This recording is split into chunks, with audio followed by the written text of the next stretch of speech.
Ready to tackle that building project? Start right. Start here at H&L Rapid True Value for building supplies. The time by H&L Rapid True Value is Nationwide time, 5 o'clock. Learn about smart betting strategies with AnyBet. Bet wisely, enjoy responsibly, and maximize your success. The temperature by AnyBet is 30 degrees Celsius in Kingston, 29 out west in Montego Bay. From the Nationwide News Network, comprehensive, incisive, tough. This is Nationwide at 5. Good afternoon, I'm Ricardo Brooks. And I'm Robian Williams. In Nationwide News, at this hour, the PNP has postponed its mass meeting in Crossroads amid concerns over possible confrontations with JLP supporters. We would not want our supporters to be concerned about possible confrontation in this time of intense political fervor. But the JLP is disputing the PNP had earlier arrangements to host their rally. I don't propose to get into a tit-for-tat with Golding and the PNP because their track record of misleading the people of Jamaica is well known. Bad mind and angry. That's how JLP leader Dr. Andrew Holness is describing PNP supporters in central Kingston. 4 finalists interviewed for the post of DPP. Police Federation demands answers from Finance Ministry over stalled wage talks. In news from the rest of the world, Royal Caribbean extends suspension of visits to Haiti amid increased gang violence. Israel rejects international criticism of Gaza City takeover plan. In headline sports, Jamaica produced 6-star performance to overwhelm Trinidad and Tobago in semi-finals of CONCACAF Under-15 football tournament in Aruba. And later in our broadcast, in our cover story at 5:35, the governing JLP is set to host a mass rally in Halfway Tree on Sunday, where the Prime Minister, Dr. Andrew Holness, is expected to announce the date of the 18th general election. My Jamaican family, the time is drawing near. We'll hear from a member of the JLP's Communication Task Force, Senator Marlon Morgan, historian Wayne Chen, and public commentator Jermaine Barrett. In Public Opinion, at 6:26, we ask curry or stew chicken. Give us your comments by logging on to our Facebook page, Nationwide News Network, and by tweeting us at Nationwide Radio, and message us on WhatsApp at 876-285-5693. You can also leave your comments on Instagram at Nationwide 90FM. In the nation's business at 6:40, now according to statistics from the JCF, over 200 men committed suicide between 2021 and 2024. How can we raise awareness about the mental well-being of men? President of the Jamaica Psychiatric Association, Dr. Brian Kazaro, and gender specialist Carla Moore will tell us. And at 8, it's the A-Team with Dennis Brooks. All these and more as we take you home on air, on your mobile, Nationwide 90FM, Nationwide Radio, JM.com, and on the Nationwide app. It's available on the Google Play and the App Store. This Friday afternoon, it's our favorite day of the week, Friday, August 8, 2025.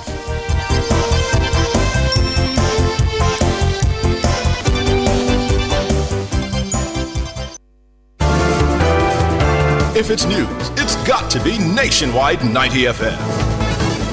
And now to the details. The People's National Party has postponed its final parish meeting in Kingston and St. Andrew amid concerns about public safety and possible confrontations with supporters of the governing Jamaica Labour Party. The JLP has planned a mass rally for Halfway Tree on Sunday. In announcing the postponement, PNP President Mark Golding appealed for national unity and a peaceful election campaign. Siobhan Campbell tells us more.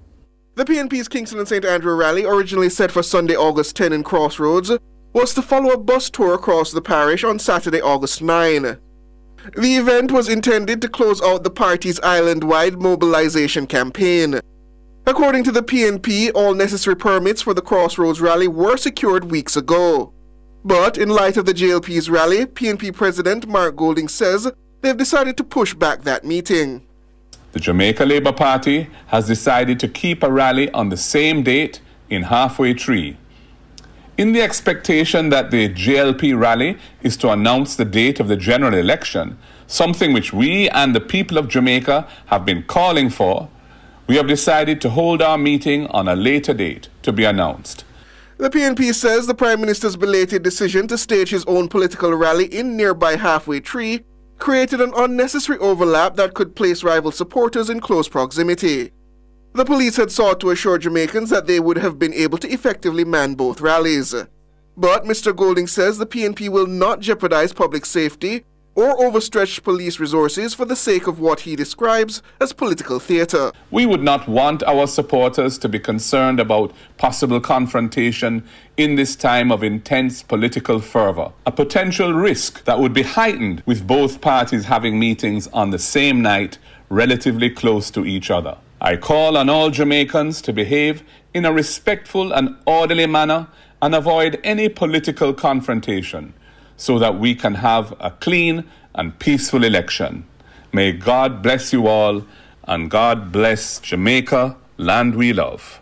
The PNP says the postponement reflects its core principles of protecting the public, supporting the security forces, and putting Jamaica first, and demanding accountability. Siobhan Campbell for Nationwide News. Meanwhile, Chairman of the JLP Communication Task Force Abka Fitz-Henley is disputing claims the PNP had made arrangements to host a mass rally ahead of the governing JLP.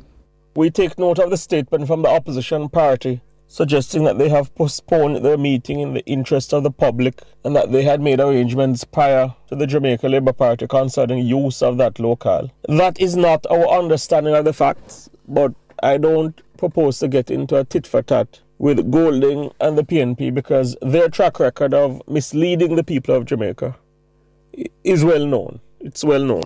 Abka Fitz-Henley, chairman of the JLP Communication Task Force, he was speaking with Nationwide News on Friday. And the opposition PNP is promising to establish a $1 billion fund aimed at uplifting the country's disabled community. The PNP president, Mark Golding, made the pledge at a forum for the disabled community hosted in St. Andrew on Thursday. Gianni Willie has the details. The PNP gathered members of the disabled community on Thursday to discuss their issues and concerns. Among the proposals being put forward is a dedicated fund to address specific issues facing the community. Mark Golding says the fund can be used to address a wide range of issues. We want to establish a disabilities fund, and our target initially is to start it with $1 billion.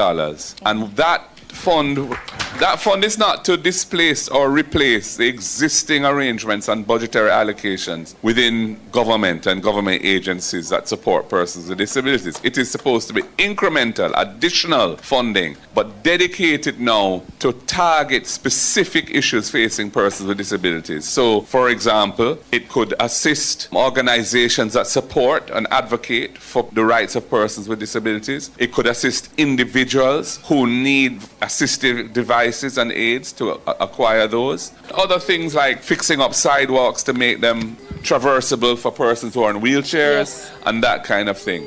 Golding has also vowed to increase funding to the Jamaica Council for Persons with Disabilities. The PNP says it would also increase resources to the Disabilities Rights Tribunal. The tribunal is charged with settling complaints of discrimination and breaches of the Disabilities Act 2014. Golding says closer attention will be paid to the procurement and building process to ensure greater inclusion and accessibility. For example, looking at development approvals for the building of buildings or projects and government contracting and so on. These are areas where a proactive approach for inclusion of persons with disabilities must be brought into the thinking and into the process so that we ensure that what is built is accessible, and government contractors take into account persons with disabilities when they're tendering for government contracts, for procurement contracts, so that they can, for example, we could look at giving in the point system when you're weighing up different tenders, to the extent that they are employing persons with disabilities, they could be given extra points for that sort of thing. Want to encourage them to, bring people into the workshop, into the workplace. Yeah. The opposition is also promising an audit of schools and government facilities to determine their level of accessibility and create a plan of action on how to upgrade in proper situations. Gianni Willie for Nationwide News. Prime Minister Dr. Andrew Holness has described PNP supporters in central Kingston as bad mind and angry. He made the remark during a tour of the constituency on Thursday. According to Holness, the comrades are upset that their fellow citizens are choosing to exercise their right to participate in the political process. Now, there is something that I noticed in this constituency in particular. The PNP are angry. They are not celebratory. They are angry. Can you imagine? They are angry to see their fellow Jamaicans exercise their God-given political right to walk peacefully in their community and put up posters if they wish. They are angry. They are angry at seeing people getting houses. And that is what tells you that they are not good. They are bad-minded. They have a bad way of thinking. The Prime Minister's comments come just days after a shooting incident in which the Member of Parliament Donovan Williams and his campaign team were shot at. It's understood the group was mounting campaign posters when they came under attack. No one was injured, but a JLP vehicle was damaged by a bullet. The incident is still being investigated and no motive has been established for the shooting. According to Dr. Holness, his supporters will approach the campaign with love and respect. No, I don't blame the average supporter on the road. They are angry only because their leadership tell them to be angry. Their leadership is sending the wrong message to them. Well, let it be known that the message I send to my people is peace and love. I make it plain that we're not frightened, we're not afraid of them, we come in peace, and we will walk through this community with love and respect. Prime Minister Dr. Andrew Holness. The Jamaica Police Federation is questioning what it says is the silence and disrespect of the Finance Ministry over stalled wage talks. Federation Chairman Sergeant Arlene McBean says rank-and-file members are becoming increasingly restless as no offer has been made for the 2025 to 27 contract period. She's specifically calling on Finance Minister Favour Williams to act. The Jamaica Police Federation, we are not pleased. We are not pleased with the way the Honourable Minister of Finance and the Public Service has ignored the request from the Jamaica Police Federation for an urgent meeting for conclusion to the Phase 2 of the Compensation Review 2022-2025 and for a commencement of the salary negotiation for 2025-2027. At the meeting of May 6, 2025, we were told that there will be an early meeting date shared. We waited and we realized that there is another delay on the part of the Ministry of Finance and the Public Service. Sergeant McBean says 2 letters requesting urgent meetings were sent to the Finance Minister in June and July. She says the only response received indicated the Minister was overseas with no date given for when talks could begin. While noting the country's reduction in major crimes, the sergeant is accusing the ministry of treating rank-and-file members with disdain. She says it's a slap in the face of hard-working policemen and women. The rank-and-file members, we are very restive. We are demanding a response from the Minister of Finance and the Public Service as soon as possible. We cannot have rank-and-file members working so hard. Different platforms, different persons. We bask in the glory of a crime reduction. And there is an issue to meet with those who represent this result of excellence. We are demanding a meeting date. Honorable Minister, the rank and file members deserve this. We have earned it, and it is important that you listen to our cry for a meeting. That's Sergeant Arlene McBean, the chairman of the Jamaica Police Federation. In the race to 32, facts matter. Did you know that the 1980 general election was the first election supervised by the Electoral Advisory Committee EAC? Yes, that's a fact. The EAC, which is now the Electoral Commission of Jamaica, was established under the Representation of the People Act in 1979. The establishment of this body was part of the significant reform to the country's electoral machinery, which also included amendments of various provisions of the Representation of the People Act itself. This nationwide Did You Know fact is part of our coverage for the race to 32 as we preview the next general election. You're listening to the news on Nationwide at 5. We'll have more after these.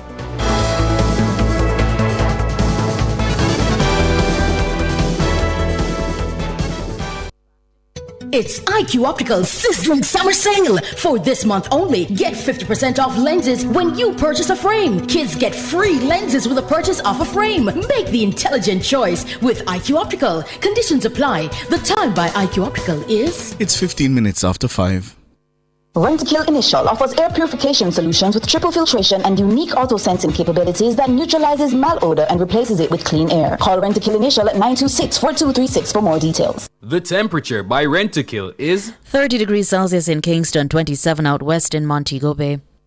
Don't fall victim to deepfakes. Watch out. Protect yourself. What is the For more on TV? information, visit broadcastingcommission.org. Here, yeah, baby. QR code on screen. Deepfake. No deepfake can't catch me. Junior, you know say AI can make something will look and sound just like you? One day Junior get a voice note from her granny. Say the food done, the medication done, and she need money urgently. Need money urgently? But Miss Pat no like ask people for things. And as so comes Judy get suspicious. So what she do? She asks the neighbor to go check pan her. Junior, the lady quite alright over there make her Sunday dinner. So the voice note a deepfake? Yes, my love. Come, your food ready. Right now it look like we have to outsmart the AI. But wait, I really want dege dumpling here, give me. Me I wonder if AI can make one deep fake dumpling for you. To learn more about deepfakes, visit www.broadcastingcommission.org. Continuing the news. Nationwide News understands there are 4 finalists being considered to be the country's next Director of Public Prosecutions, DPP. Our sources have confirmed that former Director of Corruption Prosecution at the Integrity Commission, Keisha Prince Kamika, has been interviewed for the top prosecutor's job. Mrs. Prince Kamika left her job at the anti-corruption body earlier this year after her contract was not renewed. It's understood Senior Deputy DPPs Jeremy Taylor, Claudette Thompson, and Kathy-Ann Pike are the other contenders for the post. It's understood the Office of the Service Commission held interview with the finalists over 2 days in this week. The 4 are vying to replace Llewellyn, who will demit office next month after nearly 17 years in the job. Thompson previously served as acting DPP, while Taylor is the only other King's Counsel in the office besides current DPP Paula Llewellyn. Pike came to national attention in 2023 after she launched a public broadside against Llewellyn. In that missive, Pike called on the government not to extend Llewellyn's tenure in office. In response, the DPP Llewellyn described her senior deputy as bitter. The Service Commission is expected to make a final selection in the coming weeks. The post of DPP comes with a starting salary of $17 million and benefits. The salary can reach as high as $20 million.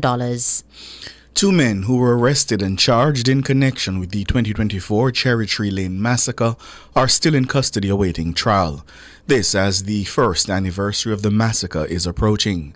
The incident left 8 people dead and several others injured. Colesia Wright reports. On the night of August 11, 2024, what should have been a time of birthday celebration quickly turned into a bloodbath. Deadly. 8 Jamaicans, including a 7-year-old boy, were cut down by rampaging gunmen. When the gunfire subsided, 57-year-old Errol Stewart, 50-year-old Lawrence Francis, 40-year-old Margaret Bonner, 32-year-old Jermaine Booth, 26-year-old Cavell Daly, 20-year-old Diamond Bennett, 7-year-old Aidan Bartley, and Courtney Messam lay dead. Some of the victims had been shot in the head. Little Aidan was murdered as he sought cover under a nearby car. 3 days after the shooting, 23-year-old Steve Smith, otherwise called Tika, was shot and killed during an alleged confrontation with the police. He was wanted as a person of interest in relation to the incident, and it was later revealed that he was one of the perpetrators of the crime. 7 days later, 2 additional suspects, Leighton White, otherwise called Bands, and 28-year-old Deshane Smalling, otherwise called Snowman, were arrested and charged. They were charged with 8 counts of murder, 8 counts of wounding with the use of a firearm, shooting with intent, unauthorized possession of ammunition, and possession of a prohibited weapon. The case was last heard in the Home Circuit Court on May 29. The next mention of the case is scheduled for Thursday, November 6, 2025. Both men remain in custody. The police say forensics are being analyzed in pursuit of additional leads.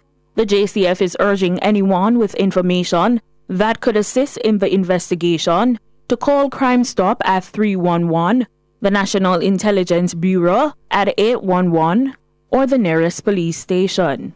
Khaleesi Wright for Nationwide News. This is a Nationwide Election Nugget. Karl Samuda holds a unique place in Jamaica's parliamentary history as the only member of parliament known to have switched parties twice and still retain his seat in a subsequent election. Samuda first won the North Central St. Andrews seat under the JLP in 1989, beating the PNP's Shirley Ann Eaton. In the 1993 general election, after switching to the PNP, Samuda defended his seat against challenger Tom Tavares Finson. He served under the PNP until 1995 before switching back to the JLP. In the 1997 general election, Samuda again won North Central St. Andrew as a JLP candidate, beating the PNP's Sonia Rickards. The now 45-year veteran MP has signaled his intention not to contest the next general elections. That was a Nationwide Election Nugget. Director of Elections Glaspel Brown says his team at the Electoral Commission of Jamaica contributed greatly to him receiving the Order of Distinction in the rank of Commander CD. Mr. Brown is among the 35 Jamaicans who have been conferred with the award. He spoke with our news centre on Friday. It is quite humbling to be so recognized. I must say, though, that a leader at the EOJ, the team that I have would have contributed significantly for me to be so awarded for my contribution in the electoral matter management field. And I'm grateful for my team here at EOJ. Glaspel Brown, Director of Elections. World in a Minute is brought to you by ABC Electrical Sales. We make things as easy as ABC. Hose assembly and supply, equipping Jamaica for success. And Charles O'Connor Consulting Network, COCN, driven by international accounting standards, modern technology, and integrity. The World in a Minute. Royal Caribbean Group has extended its suspension of cruise visits to its private destination in Haiti to October. It marks another lengthy pause in the cruise line's operations due to ongoing instability in the country. The company first halted calls to Haiti in April amid reports of surging gang violence. A Royal Caribbean spokesperson confirmed Friday that the pause remains in effect out of an abundance of caution. The current suspension comes amid heightened concern across the travel industry. Earlier this year, the United States extended its ban on flights to Haiti's capital until September due to escalating violence. JetBlue also announced it would be extending its suspension of flights to Haiti's international airport in Port-au-Prince. Israel has strongly rejected criticism from world leaders after its security cabinet approved a plan to take control of Gaza City.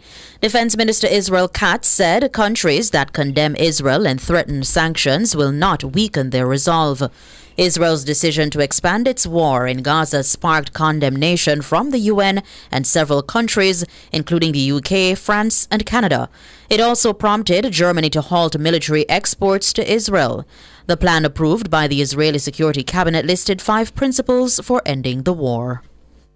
World in a Minute was brought to you by ABC Electrical Sales. We make things as easy as ABC. Hose assembly and supply, equipping Jamaica for success. And Charles O'Connor Consulting Network, COCN, driven by international accounting standards, modern technology, and integrity.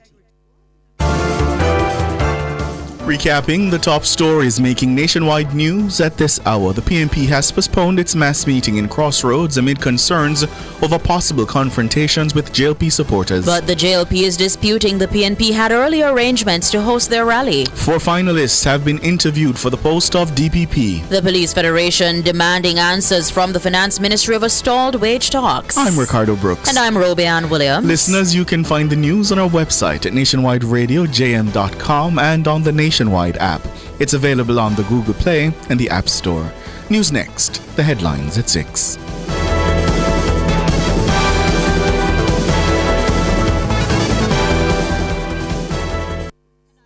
A plus for back to school? Yep, you can score that. Just grab an A plus back to school loan from Access Financial. Why? Reduced interest rates, duh. Plus, you could win your loan interest free. That's right. Apply for an A plus back to school loan and you could be entered to win your loan interest free in the Lucky Loans promotion. From school fees to footwear, uniforms to booklets, we've got you covered. For back to school, the only thing you need is a reduced rate loan from Access Financial's A plus back to school promotion. Conditions apply.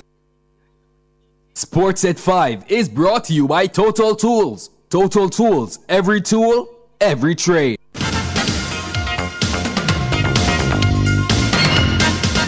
Hello, good afternoon, and welcome to Sports here on Nationwide 90 FM. I'm Wayne Walker. Pakistan have been set 281 to beat the West Indies in the first one-day international at the Brian Lara Stadium in the south of Trinidad and Tobago. Earlier, the West Indies sent to bat. They got half centuries from Evan Lewis, Captain Shea Hope and Ruston Chase, and a late-order cameo from Gudakesh Moti to power them to 280 all-out in 49 overs. Lewis top scored with 60 from 62 balls and smashed 5 fours and 3 sixes. Hope weighed in with 55, Chase 53, and Casey Carty 30, but it was Moti's 31 from 18 balls that pushed the total close to the 300-run mark. Shaheen Shah Afridi was brilliant with 4 for 51. Naseem Shah bagged 3 for 55. Chase says the bowlers have something to work with, though he believes it could have been more. I think looking at from the start how we played in the middle and how the wicket played, I think 285 was the target and we fell short by 5, but we have to work with what we have. Ruston Chase. Jamaica is through to the final of the CONCACAF Under-15 football final in Aruba after thrashing Trinidad and Tobago 6-2 in their semi-final clash today. The Young Reggae Boys, despite conceding for the first time in the tournament, were too good for the Trinis, Jamaica having 6 different scorers. And it is Kenrick Brown who slots it home as this one is slotted to the back post and punched in for a quick 2-0 lead. And Clark just guides it into the corner, and Jamaica now adding to it. Make it 4 as the onslaught continues here. Clipped in. Several bodies going for it, and it's headed in. Trinidad with their second goal, and Morris will hammer it home in the 70th minute. So 6 goals from 6 different players today for Jamaica. Yeah, there are 2 Kelvin Browns in the Jamaica team, folks, and both were on the score sheet today, one a striker and one a defender. Jamaica will now face Puerto Rico in Saturday's final. The Puerto Ricans defeated Guatemala 2-0 in the other semi-final. And history could be created in local football on Saturday as Cavaliers stand on the verge of a National League double. Cavalier women will look to replicate the feat of their male counterparts when they face defending champions Fraser's Whip in the Jamaica Women's Premier League final. The final will be played at Jamaica College starting at 7 o'clock. Now, if Cavalier managed to win it, it would be the first time in local football history that the same club wins both the national male and female club titles. Head coach of Cavalier, Everdeen Scarlett, told Nationwide Sports Day that the spotlight now turns to the women who are just 1 game away from completing the extraordinary feat. The vibe is great. Everybody good. We have few niggling injuries that we are hoping to have everybody fit and ready for tomorrow. It's added motivation both for me and the ladies, to be crowned champions, just like the senior men's team. I mean, it would have been the first time it ever happened in history. So, that's added motivation for me and for them. Scarlett says coming into the game as the underdogs could work in their favor. It's very relaxing, you're not under any pressure. Like I said, we are the underdogs, which I don't think so, because it's a final and anything can happen on the final. It's whoever wants it most will win. That's Everdeen Scarlett, coach of Cavalier. Their opponent, the formidable Fraser's Whip, is a team known for their speed, tenacity, and history of spoiling dreams. Fraser's Whip's coach, Courtney Dowdy, says it's not just a match, it's a battle between legacy and ambition. We have done well. I am proud of the girls. We lost our very first game last season, and so far we are unbeaten. So it is steadily getting better and better. And to top it off, we hope to come away with the victory on Saturday. That will put the icing on the cake. But the game is not played, or the game is not over until the final whistle. That's Courtney Dowdy, coach of Cavalier. And finally in sports at this time, the body of a legendary Jamaican boxer Mike McCallum arrived in Jamaica on Friday as the island prepares to say farewell to one of its most iconic sporting heroes. McCallum, affectionately known as the Body Snatcher for his punishing body shots in the ring, passed away in Las Vegas recently in the United States. He was age 68. The funeral service for the former world champ will be held at the Holy Trinity Cathedral, located on North Street in Kingston, and it will be on August 16. A public viewing will take place from 10 a.m. to 11 a.m., allowing fans, family and friends the opportunity to pay their final respects. The funeral service will begin immediately following. McCallum, a former WBA super welterweight, WBA junior middleweight and middleweight champion, as well as a WBC light heavyweight champion of the world, remains the only Jamaican boxer to win world titles in 3 different weight divisions. His storied career and legacy have earned him a place amongst the greats in boxing history. The funeral is expected to draw tributes from national and international boxing figures, sporting dignitaries and admirers whose lives he touched both in and out the ring. McCallum's return to Jamaica and Saul brings closure to a celebrated life that was deeply intertwined with the nation's pride and resilience. Sports are going to be back with more at 6:05.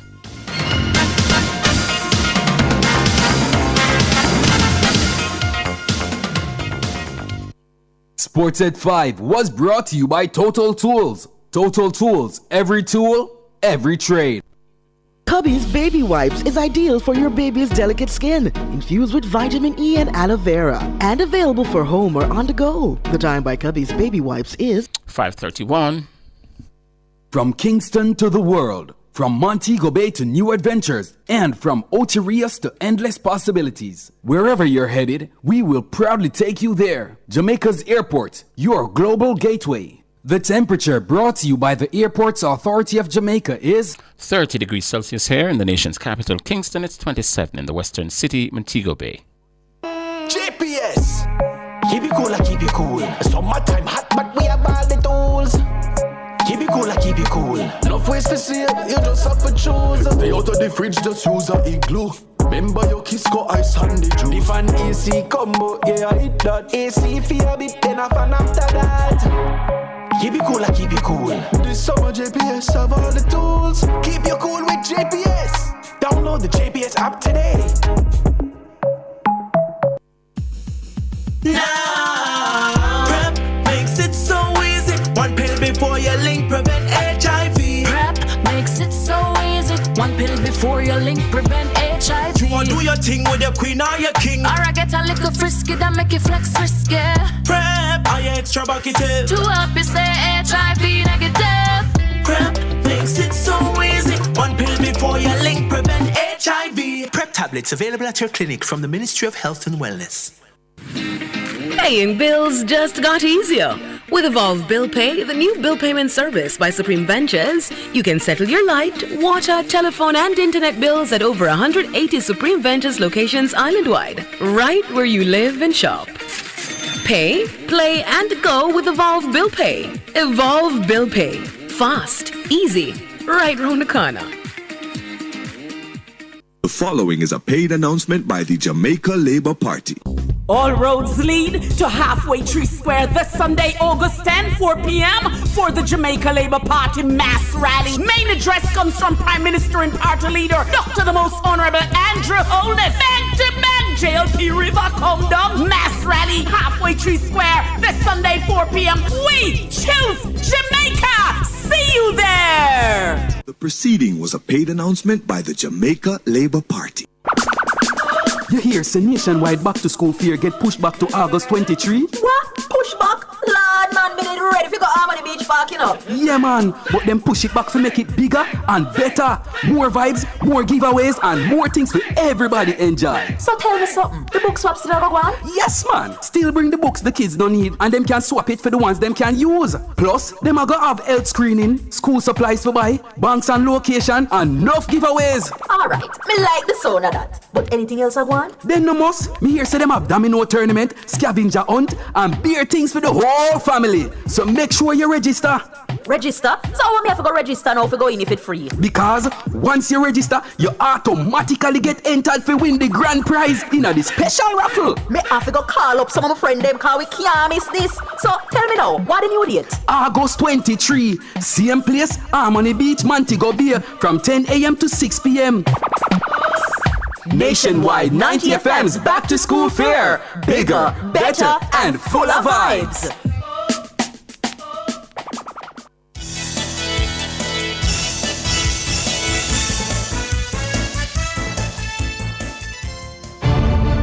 This is the Race to 32, the battle for Jamaica House and the issues that matter. Your voice, your vote.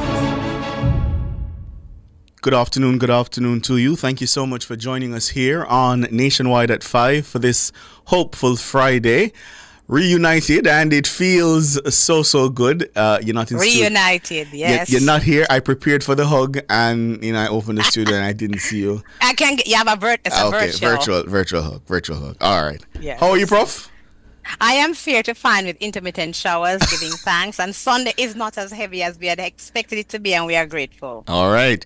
And that Race to 32, listeners, is expected to formally get underway on Sunday. The governing JLP is set to host a mass rally in Halfway Tree, and speculation is rife that the Prime Minister and JLP leader, Dr. Andrew Holness, will call the general election at that meeting. While addressing a JLP meeting in Juliet Holness's East Rural St. Andrew constituency earlier this week, Dr. Holness signaled that the general election is imminent. My Jamaican family, the time is drawing near. My Jamaican people, you have a strategic government, a disciplined government, a government that does things systematically and in order. We don't believe in chaka-chaka, and we never, ever look chaka-chaka. When I put my hand out to you to shake it, you don't have to think twice. You can take my hand. You know that we are clean-hearted and clean hands, and we bring clean words to you. And we give you knowledge and information on which you can make a decision. Prime Minister Dr. Andrew Holness there, and in the meantime, the opposition PNP has postponed its scheduled rally in Crossroads that was scheduled for Sunday. In a statement today, the party says this was done in the interest of public safety and to avoid any strain on the police. The party says they believe hosting the mass rally on the same day as the Jamaica Labour Party would have created an unnecessary overlap that risks placing supporters of both parties in close proximity. We are now being joined by the member of the JLP's Communication Task Force, Senator Marlon Morgan, public commentator and founder and executive director of Jamaican Association for Debating and Empowerment, JADE Limited, Jermaine Barrett, and historian Wayne Shen to talk with us through these issues. Good evening, gentlemen. Good afternoon, gentlemen.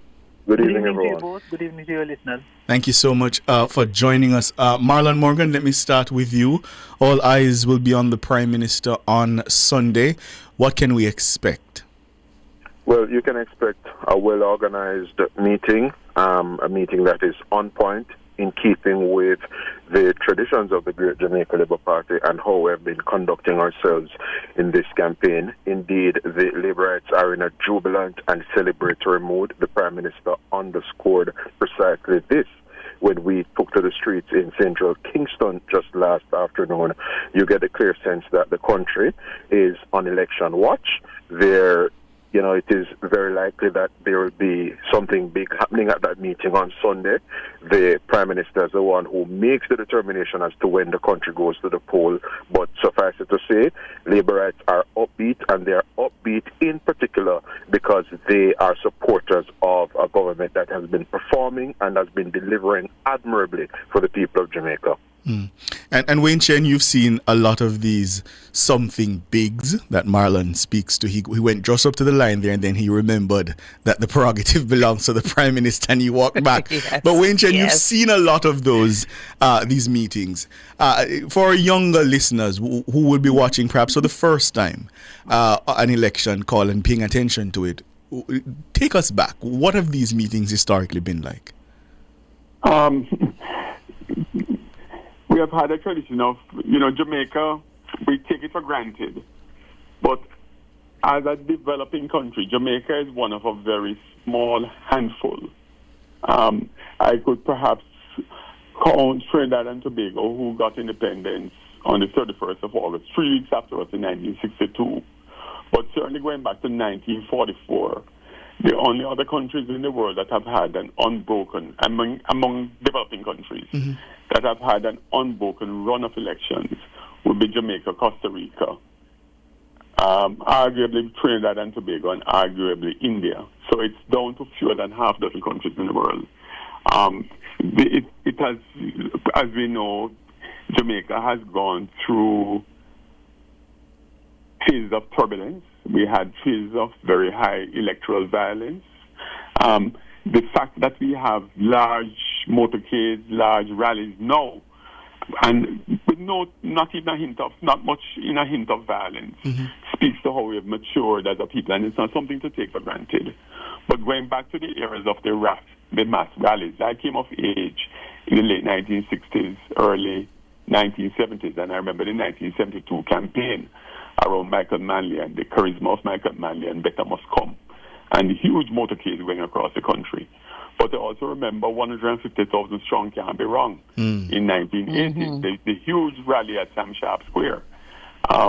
And even though Michael Manley was able to, and the PNP was able to bring out a massive crowd, as I say, 150,000 strong can't be wrong, they still had a catastrophic defeat in 1980. They were dead wrong. They were dead wrong, yes. So it is clear that the ability to raise large crowds, it will rally the base and keep the base going. But it is not a sure determinant as to the number of votes that go into the boxes on the day that counts. Halfway Tree is a very storied venue. Several elections of the dozen or so that have been held since 1962 were announced at Halfway Tree. And Halfway Tree is a historic venue. It's the center of our largest city or capital. It's a storied venue. And I think anticipation is running high, and I think any odds maker would say that come Sunday, the Prime Minister of the ruling party will make that announcement on Sunday, because history suggests that. I will say, though, that the majority of times, I'm trying to recall if the Jamaica Labour Party ever made that announcement at Halfway Tree, but at least 3 PNP leaders did. So it would be a little break in precedent, if I recall correctly. But Halfway Tree, there's no venue that has seen more announcements of the date and time of a general election than Halfway Tree. So it's a storied place to make that announcement. My understanding, Wayne Chen, is that yes. Edward Seaga made the announcement in downtown Kingston. Right. And I think Andrew Holness made in Parliament. Right. Andrew Holness made it in Parliament, and he also made one in Mandeville. Yes, so certainly in recent times. 2011, I remember. I was right. So certainly gentlemen, Halfway Tree, is a very, as Wayne Chen is saying, a very historic site, has a lot of symbolic meaning, and because of how we have seen the heightened, excitement around a potential general election, many persons expect on, all the different sides of the political platform, including the uncommitted, that on Sunday, the people of Jamaica will hear the announcement. So there's a high expectation on the ground for that. Jermaine Bright, let me bring you in now. So one of the things, as I said to Marlon earlier, all eyes will be on the Prime Minister. All eyes will be on the speakers on this stage. Because I think outside of perhaps the debates, this rally will command perhaps the most eyes, the single most eyes at any one time. What do you expect to hear coming from the JLP's platform as it now formally opens its campaign for a third term? Thank you, Ricardo. The Prime Minister and the JLP at large will have quite a captive audience. Of all the rallies that has led up to now, none has commanded the kind of attention, the kind of interest, the kind of media attention as this one will, because after quite a long period of campaigning and excitement in the political realm, we're now at that point where all expectations are that we're going to be hearing the date for the general election announced. I think the Prime Minister is going to use that kind of captive space to communicate a lot of what he has been communicating so far, but possibly without people paying as much attention as he would have wanted. So the communication will be largely about the achievements of the Jamaica Labour Party, and we're also going to, I imagine, get some insights in terms of what a third term for the JLP will look like. What are some of the commitments that are going to be forthcoming from a Jamaica Labour Party? And so those are the two major things, in addition to the grand announcement as to the election date. Those are some of the things that I'm anticipating. Gentlemen, hold it there for us. We're up on the break, Prof. Yeah, let's take the break and come back. Thank you.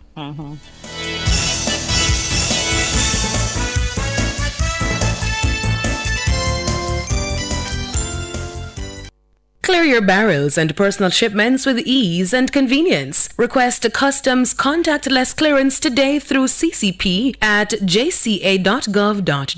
The time by the Jamaica Customs Agency is... It's 15 minutes to 6. Burn Shack fried chicken always ready. Burn Shack, original crispy. Burn Shack, Cajun spicy. Burn Shack, a barbecue. Burn Shack, we are go a Burn Shack. The temperature brought to you by Bird Shack Fried Chicken in Montego Bay and Ocho Rios is... It's 27 degrees Celsius in Ocho Rios. It's also 27 out west in Montego Bay. Are your devices accurate? Are they calibrated? Even small errors can lead to big problems. That's why Jamaicans trust the Bureau of Standards Jamaica. From food to fuel, health to hardware, our metrology and testing division provides world-class calibration and measurement services to keep your devices precise and your business meeting global standards. Whether you're weighing goods, monitoring temperature, or relying on the accuracy of devices, we get it right every time. Our advanced equipment and experts help you move with confidence. Call 876-618-1534 or visit bsj.org.jm. The Bureau of Standards Jamaica. From lab to market, the power of precision, powering accuracy, ensuring safety. Outperform, outlast. We top performance. Jackama. Reliable, full stop, not comma. We have the expertise for drilling and demolition. We have the power tools for plumbers and electrician. Fancy select tools, free parts and free repairs. Free parts, free repairs. 2 to 3 years. Hilton, available at Delta Supply, 106 Hagley Park Road. Call us at 876-302-61124. Delta Supply, we service what we sell. Plug into the sun with Peak Energy Solutions. We are your affordable provider for everything solar. Grid tie or off-grid solar P systems, solar air conditioners, panels, lithium batteries, solar supplies, and installation. Visit us at Shop 1, 3 Mosquito Valley Road, Red Hills, St. Andrew. Call 876-279-8820 or 944-0668. Or email us at peakenergysolutionsja@gmail.com. Peak Energy for everything solar.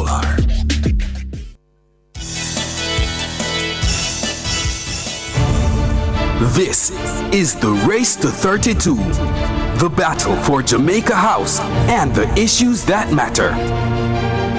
Your voice, your vote.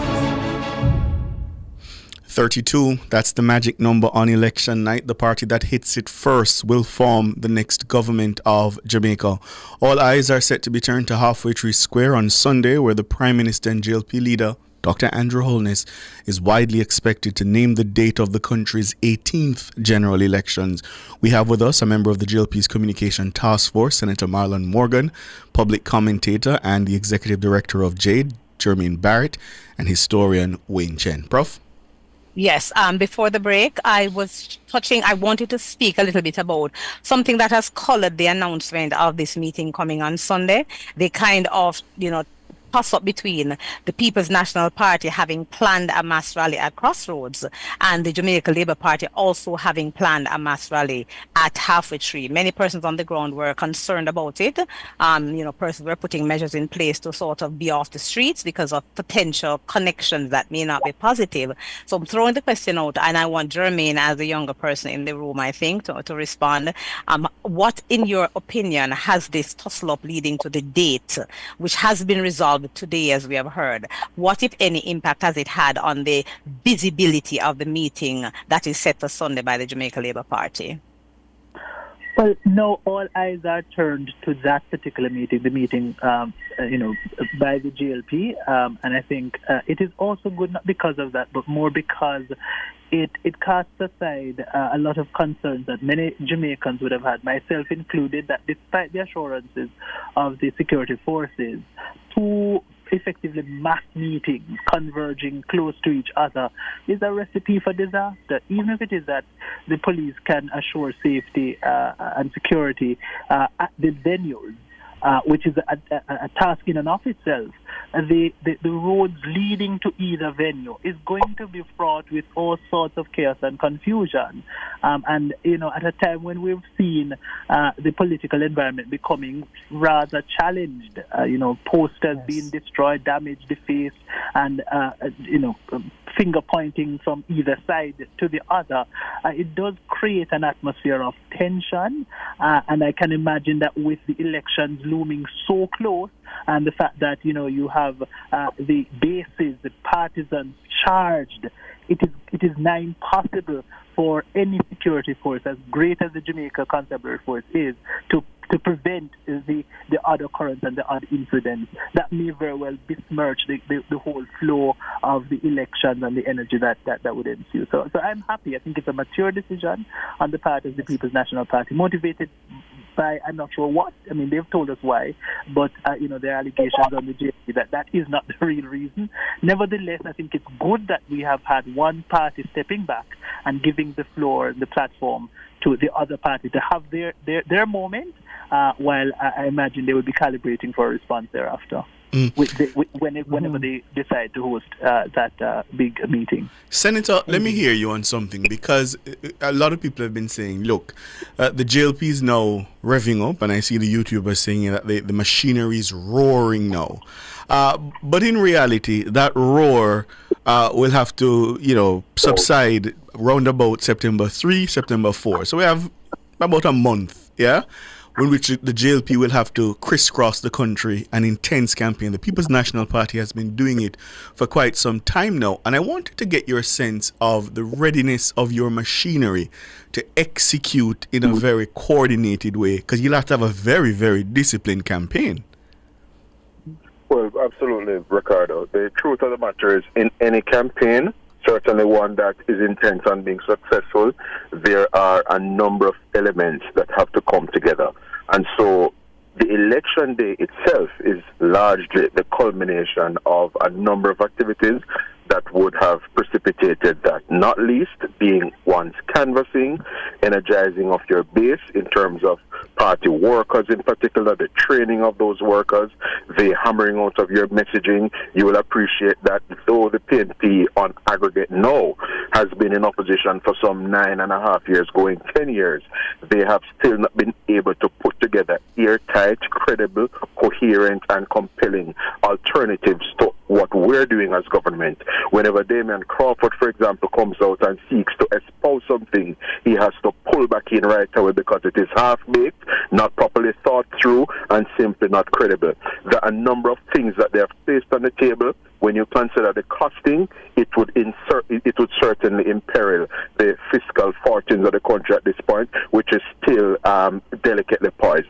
So just to be clear, we're doing our work. We are energizing our base, as you have said before, but while we may not have been in the spaces in terms of intensely campaigning, you'll appreciate that as the political party forming government, almost all of our engagements and events accrue to the benefit of the party politically, because when the Prime Minister goes out into the western end of the island rather, and opens Princess Resorts, a hotel which has with it accommodation for hotel workers, and that's the undertaking of the JLP government going forward. Whenever we have these hotel developments, we will be making sure that there's accommodation for hotel workers. When we open the Morant Bay Town Centre, when we go and commence the Boundbrook bypass over in Port Antonio, all of these engagements over these number of years have largely been engagements where the government is showing up and showing out, and the people of Jamaica looking on, in particular JLP supporters, know that their leaders are the ones who have made these things happen. And that is why we have been cutting ribbon after ribbon after ribbon. Let me hold on, Marla, because I want to get back to Wayne, but let me ask you this. So when you sort of narrow the time frame to this very tight election campaign, don't you leave yourself with little room for error? That you'll have to be so on point leading up to the polls that anything could throw it off. Aren't you worried about that? Well, you see, based on considerable experience, based on considerable party discipline, you'll appreciate that we have had, for example, some candidate adjustments in some seats, and you have seen how seamlessly and, adept we have been at doing those kinds of, effecting those changes, because we are ensuring that the 63 men and women that we're fielding in these elections are appropriate fits in the respective locales. So we know that the window is narrow, yes, but what the people have to appreciate is that the calling of the election rests with the Prime Minister, with the incumbent government, and we had sequenced our program of work to culminate nicely in when the time at which the Prime Minister was thinking of. We have delivered the buses, we are rolling out the rural school buses, we have commissioned a number of water systems. Even yesterday down in central Kingston, the Prime Minister was able to treat with an important housing development for a number of families down there, and that is very much impactful, and this is the kind of government that the people should be looking to carry us going into 2026 and beyond. All right, let me hear Wayne Chen. Wayne Chen, in your experience, can you think of a time where you thought an election campaign was won or lost between nomination day or even announcement day and the day of the polls? Can you think of a time when you thought, boy, either the incumbent party lost it or the opposition party definitely won it based on how they ran a campaign over the official period? In recent times, there have been two general elections that were very close. In 2007, the margin of votes out of the 800 plus thousand was just around 5,000 votes. And again, in 2016, well over 800,000 votes, the margin is about 3,000 votes. Jumping back a bit to 2016, and being in the street, I traversed right up and down Jamaica, the byways and highways of the country. I sensed there was a change in mood in 2016, close to the election, when the sitting Prime Minister at the time, Portia Simpson-Miller, did not engage in the debate. People might have thought this is just something for the opinion leaders and so, but I sensed a shift in mood in the activists on the ground. And I think that might have been in the last lap the thing that tipped the opposition over the edge. In 2007, again, it was a close election. There were a lot of things in play, and I suspect in the end it came down to just organization on the day in swing constituencies. And if you look at the number of seats in both constituencies that were won by a handful of votes, there's an adage in politics, that on the day it's all about logistics. It's all about, for people who don't understand the nuts and bolts of really mobilizing people on election day, it comes down to things like drivers, lunch money, the workers, the election day workers, just getting people out on the day is what happens on that last day. And this, I suspect, is going to be a fairly close election. A government can only run on its record. It can't really run on promises. And an opposition has to run on giving the electorate a hope that they will do better. But when it comes down to brass tacks on the days, it's a numbers game in swing constituencies. As it now stands, the ruling party has 49 seats. The opposition has 14. It might seem like a daunting task, but if you look the straight numbers, the ruling party has to make sure it wins 32 out of the 63 seats. So it can afford, on paper, to lose, 27 seats. So the opposition is going to make sure that it wins those 28 seats that it needs to win in. And it comes down again, as I say, to logistics on the day. Who can get those numbers out? And the good thing is, and I said it earlier, and it's something we shouldn't take for granted, we have had a couple of decades of very peaceful elections in Jamaica. Large crowds on the road, large motorcades, feelings are running high. Yes, some posters have been defaced, but this is a much better state to be in than what we were used to back in the 70s and parts of the 80s. It's a good place to be. Let the better organized party that can get its message out win, but it's going to be close. All right, Indeed. the People's National Party needs to win 18 to get to 32. The Labour Rights tell me... Thank you. You're right. The Labour Rights tell me that they are going for anything upwards of 35, 36. Some say as high as 40. It won't be long now. It won't be long now. Soon we'll have an answer. Senator Marlon Morgan, Wayne Chen, Jermaine Barrett. Gentlemen, thank you for your time and perspectives. Really appreciate it. Thank you. All the best. You're Thank most you. welcome. All right. The headlines are next.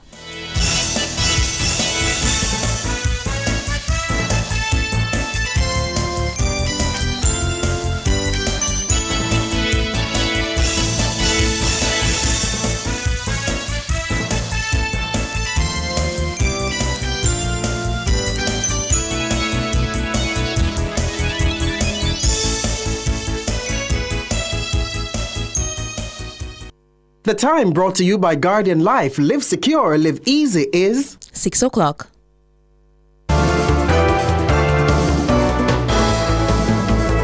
Nationwide headlines at 6.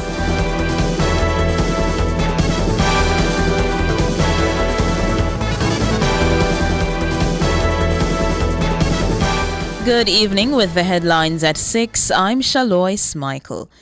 The PNP has postponed its parish meeting in Crossroads, St. Andrew, amid concerns about public safety and possible confrontations with supporters of the governing JLP.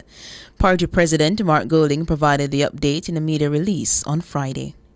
The Jamaica Labour Party has decided to keep a rally on the same date in Halfway Tree, in the expectation that the JLP rally is to announce the date of the general election, something which we and the people of Jamaica have been calling for.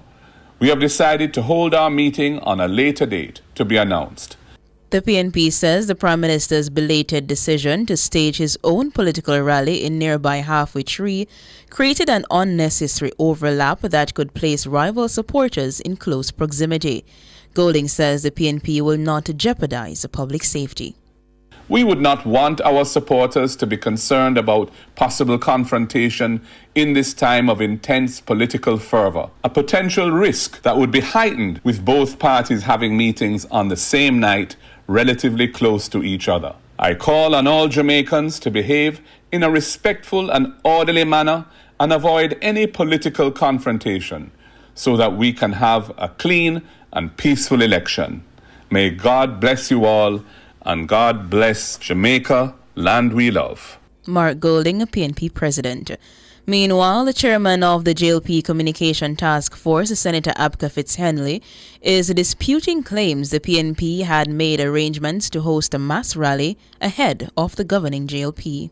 We take note of the statement from the opposition party suggesting that they have postponed their meeting in the interest of the public and that they had made arrangements prior to the Jamaica Labour Party concerning use of that locale. That is not our understanding of the facts, but I don't propose to get into a tit-for-tat with Golding and the PNP because their track record of misleading the people of Jamaica is well known. It's well known. And Senator Fitz-Henley dismissed suggestions that the Prime Minister had a hand in planning the rally set for Sunday. I heard the opposition leader suggesting that the Prime Minister had planned a meeting. He well knows that the planning of political meetings is really a function of the Secretariat of political parties, but he's so covetous of the Prime Minister. He seeks to disparage Dr. Holness any opportunity he gets. But I believe the people of Jamaica see that for what it is. Envy and a willingness to mislead on the part of Golding. Senator Abka Fitz-Henley, chairman of the JLP Communication Task Force. Prime Minister Dr. Andrew Holness has described the PNP supporters in central Kingston as bad-mind and angry. He made the remark during a tour of the constituency on Thursday. Now, there is something that I noticed in this constituency in particular. The PNP are angry. They are not celebratory. They are angry. Can you imagine? They are angry to see their fellow Jamaicans exercise their God-given political right to walk peacefully in their community and put up posters if they wish. They are angry. They are angry at seeing people getting houses. And that is what tells you that they are not good. They are bad-minded. They have a bad way of thinking. The Prime Minister's comments come just days after a shooting incident in which the Member of Parliament, Donovan Williams, and his campaign team were shot at. It's understood the group was mounting campaign posters when they came under attack. The incident is still being investigated and no motive has been established for the shooting. According to Dr. Holness, his supporters will approach the campaign with love and respect. No, I don't blame the average supporter on the road. They are angry only because their leadership tell them to be angry. Their leadership is sending the wrong message to them. Well, let it be known that the message I send to my people is peace and love. I make it plain that we're not frightened, we're not afraid of them, we come in peace, and we will walk through this community with love and respect. Prime Minister Dr. Andrew Holness. The Jamaica Police Federation is questioning what it says is the silence and disrespect of the Finance Ministry over stalled wage talks. Federation Chairman Sergeant Arlene McBean says rank-and-file members are becoming increasingly restless as no offer has been made for the 2025 to 2027 contract period. The Jamaica Police Federation, we are not pleased. We are not pleased with the way the Honorable Minister of Finance and the Public Service has ignored the request from the Jamaica Police Federation for an urgent meeting for conclusion to the Phase 2 of the Compensation Review 2022-2025 and for a commencement of the salary negotiation for 2025-2027. At the meeting of May 6, 2025, we were told that there will be an early meeting date shared. We waited and we realized that there is another delay on the part of the Ministry of Finance and the Public Service. Sergeant McBean says 2 letters requesting urgent meetings were sent to the Finance Minister in June and July. She says the only response received indicated Minister Favour Williams was overseas with no date given for when talks could begin. Sergeant McBean is accusing the ministry of treating rank-and-file members with disdain. The rank and file members, we are very restive. We are demanding a response from the Minister of Finance and the Public Service as soon as possible. We cannot have rank and file members working so hard. Different platforms, different persons. We bask in the glory of a crime reduction. And there is an issue to meet with those who represent this result of excellence. We are demanding a meeting date. Honorable Minister, the rank and file members deserve this. We have earned it, and it is important that you listen to our cry for a meeting. Sergeant Arlene McBean, Chairman of the Jamaica Police Federation. Those were the headlines at 6. I'm Shalois Michael. Sports is next.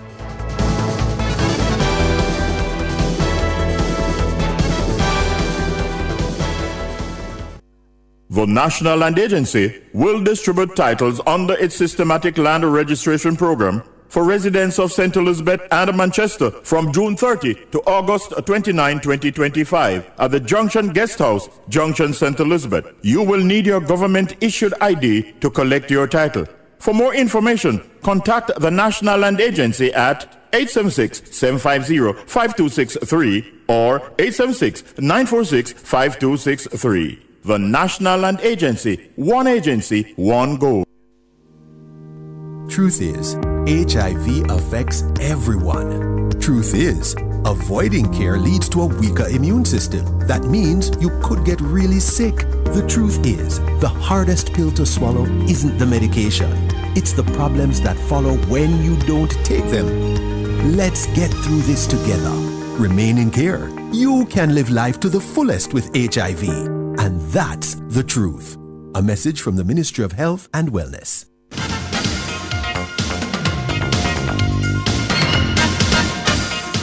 Good evening with your sports report. I am Alric Swaby. We both things off with some cricket as at sports time. Pakistan reached 59 for 1 after 10 overs in their chase of 281 to win against the West Indies in the first ODI at the Brian Lara Stadium in Trinidad and Tobago. Earlier, the West Indies sent to bat got off centuries from Evan Lewis, Captain Shea Hope and Ruston Chase, and a later order cameo from Gudakesh Moti to power them to 280 all out in 49 overs. Lewis top scored with 60 from 62 deliveries and smashed 5 fours and 3 sixes. Hope weighed in with 55, Chase 53 and Casey Carty 30, but it was Moti's 31 from 18 balls that pushed the total close to the 300 mark. Shaheen Shah Hafreed was brilliant with 4 for 51 and Naseem Shah 3 for 55. Chase says the bowlers have something to work with, though he believes it could have been more. I think looking at from the start how we played in the middle and how the wicket played, I think 285 was the target and we fell short by 5, but we have to work with what we have. Ruston Chase. Now to football, as Jamaica is through to the final of the CONCACAF Under-15 football final in Aruba after thrashing Trinidad and Tobago 6-2 in their semi-final clash on Friday. The young Reggae Boys, despite conceding for the first time in the tournament, were too good for the Trinidadian, with Jamaica having 6 different scorers. And it is Kenrick Brown who slots it home as this one is slotted to the back post and punched in for a quick 2-0 lead. And Clark just guides it into the corner, and Jamaica now adding to it. Make it 4 as the onslaught continues here. Clipped in. Several bodies going for it, and it's headed in. Trinidad with their second goal, and Morris will hammer it home in the 70th minute. So 6 goals from 6 different players today for Jamaica. Jamaica will now face Puerto Rico in Saturday's final. Puerto Rico defeated Guatemala 2-0 in the other semi-final. History could be created in local football on Saturday as Cavaliers stand on the verge of a National League double. Cavalier women will look to replicate the feat of their male counterparts when they face defending champions Fraser's Whip in the Jamaica Women's Premier League final. If they manage to win it, it would be the first time in local football history that the same club wins both national male and female titles. The final is set at Jamaica College on Saturday. Earlier this season, the men secured the 2025 Jamaica Premier League title. Head coach of Cavalier Everdeen Scarlett says the spotlight now turns to the women, who are just 1 game away from completing an extraordinary club double. The vibe is great. Everybody good. We have few niggling injuries that we are hoping to have everybody fit and ready for tomorrow. It's added motivation both for me and the ladies, to be crowned champions, just like the senior men's team. I mean, it would have been the first time it ever happened in history. So, that's added motivation for me and for them.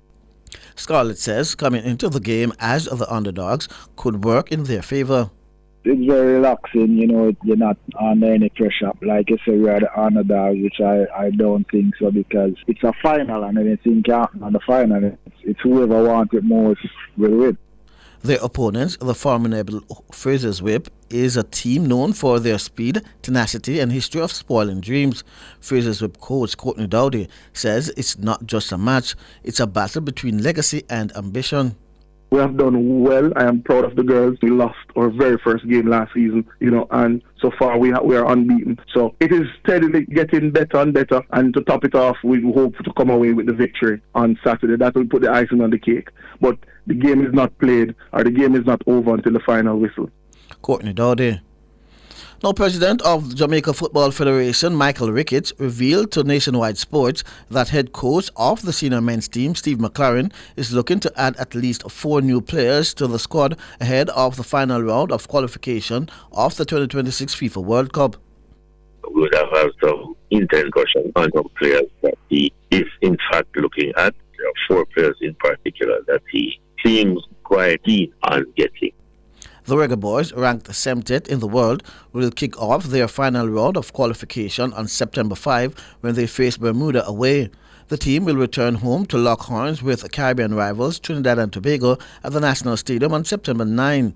According to Ricketts, the administration is doing its best to ensure the country successfully navigates the final hurdle of qualification. We're on a good path, and we hope that we will translate in some point that will take us to the World Cup. Michael Ricketts.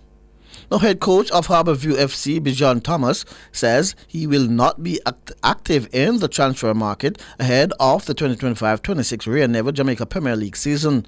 Despite the club finishing 11th last season, Thomas says there'll not be a major overhaul of the squad. What I'll say is that the club had already started some business that has not been finished, but I am happy with the players that they are going to bring in, and I'm happy with the players currently. Harbourview, four-time champions of the Jamaica Premier League and once a powerhouse in local football, endured one of their worst campaigns in recent memory. Plagued by defensive lapses and an inconsistent attack, the team managed just 7 wins from 26 games. Fans and pundits alike expected a clear cut, but Thomas sees things differently. We want to take it one step at a time, but one of the first things that we want to do is we want to play good quality football and get the fans back involved with the club. Bijan Thomas. Now to boxing, as the body of legendary Jamaican boxer Mike McCallum arrived in Jamaica on Friday as the island prepares to say farewell to one of its most iconic sporting heroes. McCallum, affectionately known as the Body Snatcher for his punching body shots in the ring, passed away recently in the United States at the age of 68. The funeral service for the former world champion will be held at the Holy Trinity Cathedral, located on North Street in Kingston, on August 16. A public viewing will take place from 10 a.m. to 11 a.m., allowing fans, family and friends the opportunity to pay their final respects. The funeral service will begin immediately after at 11 a.m. McCallum, a former WBA super welterweight, WBA middle welterweight, and WBC light heavyweight world champion, remains the only Jamaican boxer to have won world titles in 3 weight divisions. His storied career and legacy have earned him a place among the greats in boxing world and in Jamaica's sporting history. The funeral is expected to draw tributes from national and international boxing figures, sporting dignitaries, and admirers whose lives he touched both inside and outside the ring. McCallum's return to Jamaican soil brings closure to a celebrated life that was deeply entwined with the nation's pride and resilience. Now to swimming, as Olympian Sabrina Lynn will be the first Jamaican in the pool at the Junior Pan Am Games when she competes in the women's 100 meters breaststroke, where she's seated 13th. The tournament is set for Paraguay from August 9 to 23. Lynn placed 7th in the B final of the event in 2021. For the men, in the 100 meters breaststroke, we have the 2 fastest men in Jamaican history competing. Keita Campbell 1 minute 02.33 seconds, ranked 6th, and Colin Mackenzie 1 minute 02.23, ranked 5th. Eyes will be on the clock to see if they can come close to challenging the 1 minute barrier. In the 100 meters butterfly in 2021, Lynn had placed 7th in the B final with a time of 1 minute 03.88 seconds. She is ranked 5th in this time around with a time of 1 minute 0.92 seconds. Christiana Sterling is ranked 26th with a time of 1 minute 06.17 seconds. In 2021, Nathaniel Thomas was 23rd in the 100 meters butterfly with a time of 58.36 seconds. This year, Mackenzie is ranked 25th with a time of 57.14 seconds. He recently recorded a personal best in July at the Indiana Senior State Championships with a time of 56.11 seconds. Now to martial arts, as Matthew Cahoon, a determined and disciplined martial artist, is about to become the first Jamaican ever to compete in combat sambo at the World Games. And not just in any category, but the fiercely competitive 88 kg division. While most Jamaican youth dream of Olympic sprints or football stardom, Matthew found his passion on the mats of a humble community gym. Cahoon says just qualifying for the World Games is a major achievement. It's the first time getting invited to this level. So it's a big step for Jamaica Sambo and Jamaica Sambo Federation. And for myself, really. You had to qualify. So throughout my track history for the past 4 or 5 years of doing Sambo, you had to medal. I had 4 gold medals in the Pan Am Games. And last year I got gold in Brazil. So that was what qualified me for the World Championships this year. In 2024, Cahoon competed in a Pan American Sambo tournament in Colombia and shocked the crowd by defeating the number 2 seed with a last-minute armbar. The victory earned him international attention and a wildcard invitation to the 2025 World Games. It was a historic moment as for the first time ever, the Jamaican flag would be raised in the world of combat Sambo. Cahoon hopes to repeat that experience. This tournament is really the best against the best. It's only the gold medalists from all around the world that are going to be there. So it's definitely something I've been working towards. It definitely helped me to motivate me and push me to, compete at my best. And getting a medal at this tournament, at this level, would be just a personal achievement, a personal dream for me to, become a world champion. And also put Jamaica on the map for Sambo. Jamaica is known for other sports, track and field, football, stuff like this. So want to add one more sport to the known. Matthew Cahoon. And finally, in diving, Jamaican Olympian diver Yona Knight Wisdom is set to host a special showcase on August 23, marking the final day of his highly anticipated 2-week summer diving camp. The event will be a celebration of progress, passion, and youth potential as campers demonstrate the skills they have honed under Knight Wisdom's mentorship. The summer camp, which has attracted aspiring divers from across the island, has focused on fundamental techniques, mental resilience, and building a strong foundation in the sport. With Knight Wisdom's Olympic experience and charismatic coaching style, participants have gained valuable insight into what it takes to succeed both in and out of the pool. Knight Wisdom says the showcase promises to be an inspiring close to a summer of dedication and growth. I know probably one of the hotter times of the day, but it'll be worth a watch. The divers will perform in a display. There'll also be a competition. So last year I ran the first competition on the island probably since the 1966 Commonwealth Games, and it was a very low level, but everyone enjoyed it and got something positive from it. So I want to do the same thing here again, and it'll also be an opportunity for me to get in the pool and show the people what high level, Olympic level diving looks like. Yona Knight Wisdom. I'm Alex Swiby, and that's your sports.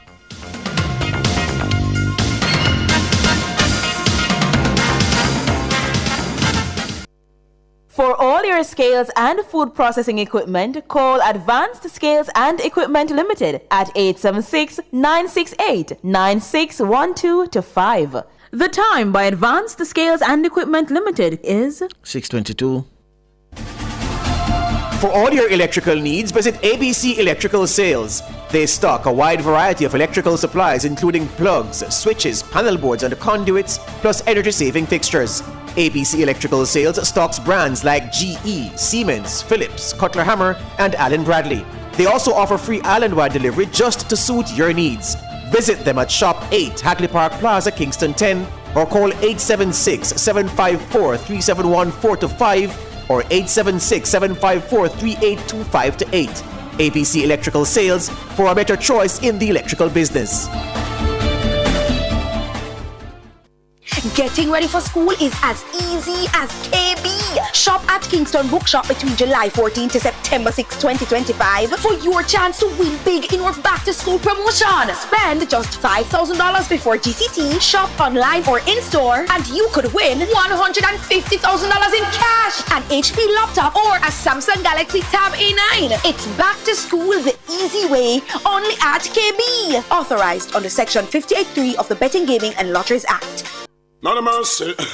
This one is very classic, dedicated to all the schoolers who are taking beats. If you've ever struggled to pass an exam, then you'll know that students today are under great pressure to get good grades and secure qualification needed to move on to higher education. The problem is that too many students are struggling alone and could really benefit from connecting with hardworking teachers and other bright students in other parts of the country and the region.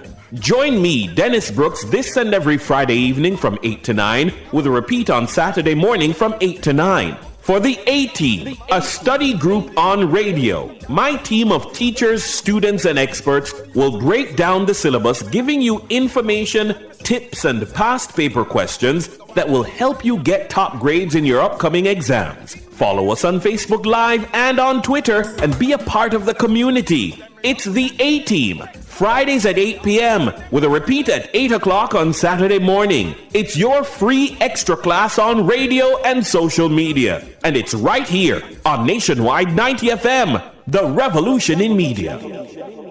Public Opinion is brought to you by Cleasing Industrial Supplies Limited, Industrial Automation and Control Solutions. Hello, good evening, and welcome to Public Opinion. It's a Friday evening. I'm Roby Ann Williams. Welcome to those of you who are on our YouTube platform. Thank you so much for tuning in. We invite you to weigh in live in our comments section on today's Public Opinion, and we are keeping it in the Friday tradition, right? And we're going to run a boat. Bear with me. We're going to run a boat, and I want to tell me where we are going to cook. What are we going to cook on this blessed Friday evening? In Public Opinion, we're asking you, our valued listeners, our viewers, curry or stew chicken? Now, I'm going to keep tabs, and I want for you to help me keeping tabs now, yeah? Curry or stew chicken? And I'm going to start with the comments on our Facebook platform. Carlington Bailey say, I grew up building camp and running boat. For me, it's curry all the way. Philip Jackson saying stew chicken with all the ingredients plus vegetables. It's finger licking good bad. And for me, Philip, I like the carrot and the Irish in my stew chicken. All right. Motor run water. Okay. Kurt Powell is saying stew chicken ready and lovely any day. Less risk of belly hurt. Chris Style is saying curry right through. Jermaine Blessed Grant saying stew chicken with either rice or dumpling, banana, yam, and Irish potato. A whole heap of food that. Let me see. Barking is saying both. Michael Henry saying curry chicken voted on my curry chicken voted by me and my daughter. But this evening we're doing stew chicken because we eat too much curry like we're Indians. Okay. Becca Grant is saying curry. Orville saying curry chicken and roast breadfruit. All right, that's another question, roast or fry. Philip Kidd saying curry, right? Any form of fall good for me, is it? Says Robert Ranger. For Sean Major Campbell, he's saying curry chicken, roti, dal, basmati is the clear choice. Stew chicken only if it is being served with samosas and doubles. Okay, all right. For Janet Shakespeare, she's saying she loves both, but she'll give curry chicken the edge with roast breadfruit every time. And when me look going down, Eunice Anderson, Doreen Lewis, Althea Smith, Billy Royal, all of them say curry. For Natalie Winter, she's saying stew chicken. All right, so far, I believe that curry chicken take over. Curry chicken 1 on Facebook. So I'm going to go now on X. Curry or stew chicken? Unproblematic Ice Queen say easily curry. Stew chicken is all right, but she's not that girl. Stew chicken is not that girl. Rich is saying curry for Ricky. I'm seeing Colleen saying curry, Andy saying curry, Samara South saying curry, Shanae saying curry chicken with roti on the side, a pure curry agwan over here, Sapan X, the Summer saying curry, Kerry Wilson saying curry, AMP saying curry chicken with slightly turned yellow heart roast breadfruit. Wow. That's a lot for the breadfruit. Slightly turned yellow heart roast breadfruit. All right, okay. Rodrigo saying curry anytime, any day with Miss Gaia Roti. Argument done. This one rough, says Campaign Mode. He's saying brown stew in the morning and curry in the evening. Because why not? Why not? Let me see. Shanique is saying, OMG, it depends on what's going on with it. So white rice and curry for sure. And then dumpling and stew chicken. The Patriotic is saying curry chicken with some roast or fried breadfruit. Fried breadfruit for me. Steve is saying curry. And she says stew chicken is Yeah, I made that sound. It's an emoji, but she's saying stew chicken is Live Laugh Leave saying curry. This one is interesting because Dr. Kim's sister rather, is saying she doesn't eat chicken, but she's voting for curry because Ricardo Brooks of Nationwide News Network likes curry. Yeah? And she says, I love curried shrimp though. So far, curry is in the lead. We are on a boat and curry is in the lead. Curry chicken, everybody mind. Let me see what going on over YouTube. Curry, pure curry, a pure Indian we have in a Jamaica. I just want you to let you know that a pure Indian they over YouTube. Look on curry. Like curry I got a style. Curry chicken all the way. Curry chicken with roast breadfruit. Curry all the way. Curry. No, sir. On a well curry down. On a well curry down over here. My YouTubers them curry down. Curry chicken with enough pepper and dumpling, says Easy Guy. David Nebar said curry. Okay. Wilson said curry with Irish in it and white rice. They say about your son woolly like a woolly pa curry go there dash in there. Benny A say curry chicken back chop up fine with cornmeal dumpling and yellow yam. Jacqueline Thomas says my brother and his friends always cook at nights, and they only cook stew chicken with dumplings. Talk truth. Ian is saying cooked already curry chicken back in East Kingston. Pick up yourself stew chicken. I'm seeing Jerome saying stew chicken, or is that Jerome? Let me see if I can get any more stew chicken because I don't know. It's a lead. It's not even a tie. Stew chicken, says Zena Beckford. Jacqueline Thomas says stew chicken. Whoa, a pure like I'm seeing stew chicken, but the curry outweigh the stew. And I hope enough people we are talking know how to cook curry, and burn the curry and go on with it yourself. Because, some people don't really know how to do them lovely something there. All right. On Instagram, Nikki P is saying curry and more curry. Evangelist saying curry all the way. Mind and Heart saying stew chicken with rice and peas or fried dumpling and boiled dumpling. Curry with the white rice or boiled food. Curry, curry come down. Curry all about. Brown stew chicken for Willie Ryan Wilson on Instagram. Also, I am Anika saying stew. Yeah? Curry Miss Sweet Roby, I think you would agree with me. Been from Trinidad, Dennis Barnaby says. For one, I can say that Ricardo Brooks is the curry king of Nationwide News Network. He will tell you that it's chef kiss, according to him. Anything with curry, but him love the Shelly white rice. Ricardo Brooks will say him love the Shelly white rice. Curry chicken and plain rice, says Angela. Curry all the way. Derek Isaacs. Curry enough pepper, carrots, okra, dumpling. All okra reaching at the curry.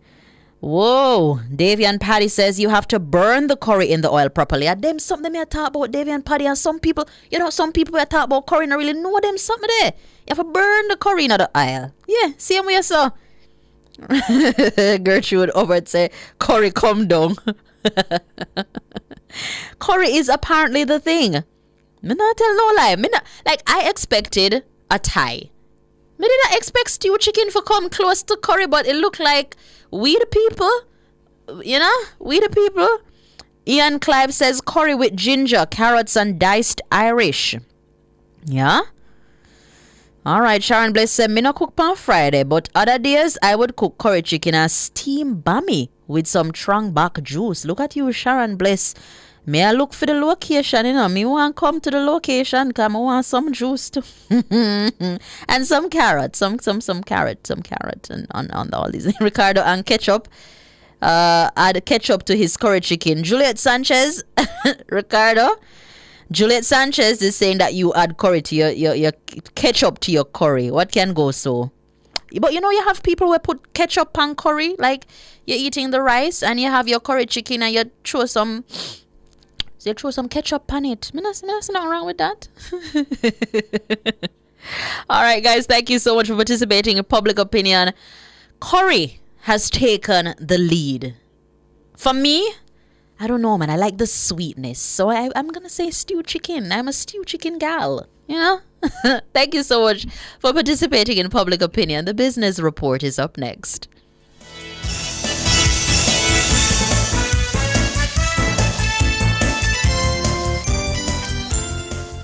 Public Opinion was brought to you by Cleasing Industrial Supplies Limited, industrial automation and control solutions.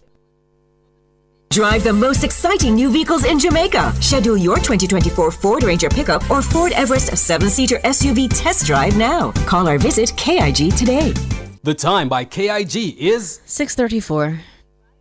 Visit Marshall's Pharmacy, Greater Portmore, for all your prescription needs, gifts, personal care, household and stationery items. The temperature by Marshall's Pharmacy, Greater Portmore is 30 degrees Celsius in Kingston, 28 out west in Montego Bay.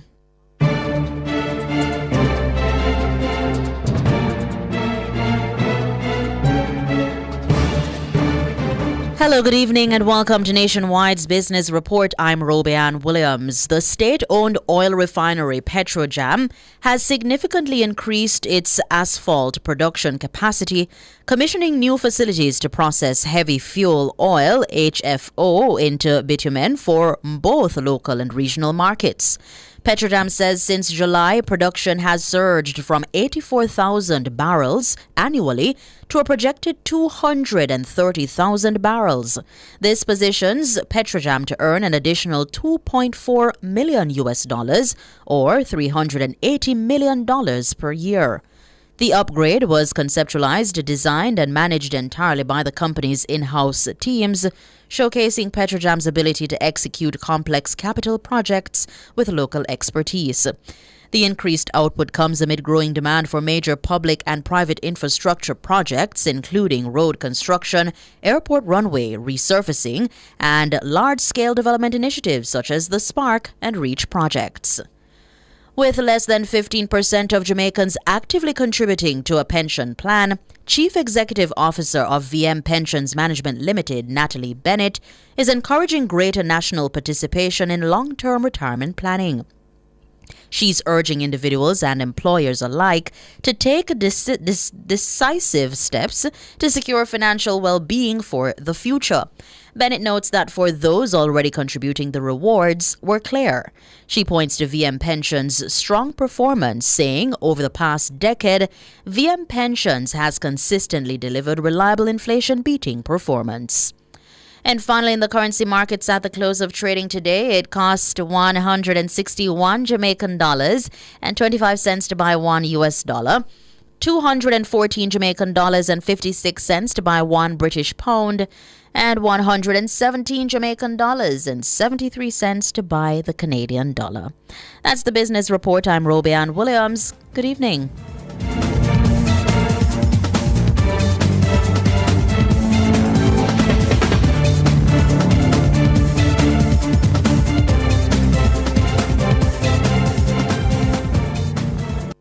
Are you ready to pursue undergraduate studies but you are unsure of what to study and where? Choose the internationally accredited University of the Commonwealth Caribbean UCC. We offer on-campus and online undergraduate programs in marketing, business administration, information technology, HR management, finance management, and more. Apply now at ucc.edu.jm or call 906-3000 or visit any of our campuses island-wide. UCC, fostering leadership and innovation. As we enter the peak of hurricane season, don't let downtime disrupt your business. Digicel Business offers secure cloud storage and Jamaica's only Tier 3 certified data center, built to withstand storms and safeguard your data. With 24/7 monitoring, local hosting, and 100% uptime, your operations stay protected no matter the weather. Prepare now, protect what matters. Call Digicel Business Solutions at 876-469-2677 or visit digicelbusiness.com. Digicel Business Solutions. Stay online, stay protected. From beach days to business hubs, from public parks to thriving new communities, UDC is making development happen for you. We're building spaces where families connect, creating commercial zones that drive opportunity, and designing environments that support everyday life. Wherever Jamaicans live, work, or play, the Urban Development Corporation is there, shaping a better future, one project at a time. The Urban Development Corporation, making development happen for you. Enough power tool, big to small. Jack and my figure dig the wall. Our Total Tools. Beat back a figure trim the lawn. We have everything and job them all. Total Tools. We rent them, sell them and fix them. Also give Total Tools a call. When you say home improvement, landscape construction, or Total Tools are your option. Home improvement, landscape construction, Total Tools are your option. Total Tools located at 102 Main Street, Ocho Rios, 34 Slipe Road, Kingston. And lot C6 Jackson, Sentence Bay. Call us today. Track and Field's global showpiece heads back to Asia for its 2025 staging. The World Athletics Championships from Tokyo, Japan is live on Nationwide 90 FM. September 13 to 21. Great start from Seville, who's got a little bit of a march on Noel Lyles. Seville's going to win this. Brilliant race. He even has time to salute. How will the Jamaicans stack up? The likes of Kishane, Oblique, Nikisha, Tina, Sherika, and Lavelle, all seeking podium spots. Really good running on the near side too from Tia Clayton. Tia Clayton takes it there. And the world will say goodbye to Shelly-Ann Fraser-Pryce. Watch for Shelly-Ann Fraser-Pryce. She brings the curtain down on her 18-year career. She goes back to where it all started. And she's going to do it. Shelly-Ann Fraser-Pryce. Live every moment from the World Athletics Championships from Tokyo, Japan, September 13 to 21 live with a kind of coverage only Nationwide 90 FM provides.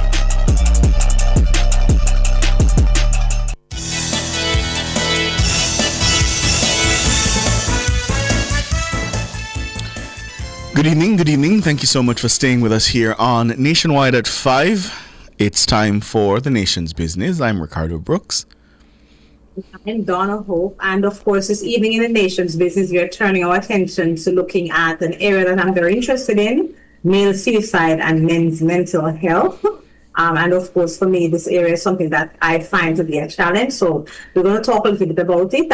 Last week, the police reported that they were probing 3 separate incidents of suspected suicide that took place on Thursday, July 31. In the first incident, a 47-year-old barber was found hanging from a ceiling in Connors District, St. Catherine.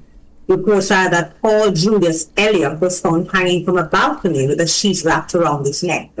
Elliott was found by residents around 8 a.m. And at around 10 p.m., the St. Andrew South police were summoned to a residence on 6th Street in Greenwich Town. This as 23-year-old Kevon Hamilton was found hanging from a ceiling with a curtain. In addition to the 2 suspected hangings, a businessman is also believed to have died from a self-inflicted gunshot wound at a St. Andrew apartment complex. Now, according to a February 2, 2025 report in the Jamaica Observer, the number of suicide deaths have increased for 4 consecutive years since 2021, climbing to 67 in 2024. That's the highest since 2001, when 75 people took their own lives. Over the 2021 to 2024 period, men accounted for 217 of the suicide deaths, more than 8 times more than women. The Observer was citing statistics from the Jamaica Constabulary Force. The color yellow is often associated with suicide prevention, specifically in the form of the yellow ribbon. Additionally, the International Association for Suicide Prevention, IASP, uses a yellow and orange ribbon emoji for World Suicide Prevention Day. Now, World Suicide Prevention Day is observed annually on September 10. So we asked the question, how can we raise awareness about the mental well-being of men? And we have joining us to discuss this further, the president of Jamaica Psychiatric Association, Dr. Brian Pizarro, and the gender specialist, Carla Moore from the University of the West Indies. And we should... we'll pick up a little caveat before we bring in our guest, of course. If you or anyone you know need help, contact the Jamaica Mental Health and Suicide Prevention Helpline at 888-NEW-LIFE. That is 888-639-5433. Good evening, Dr. Pizarro. Good evening, Carla Moore. Good evening. Hi, good evening.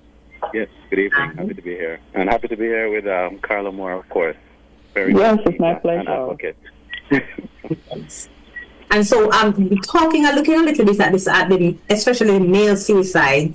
Can you talk to us a little bit, Dr. Kazara, what do you think are some of the underlying issues that are possibly driving the rise in suicide cases, especially, of course, among our men?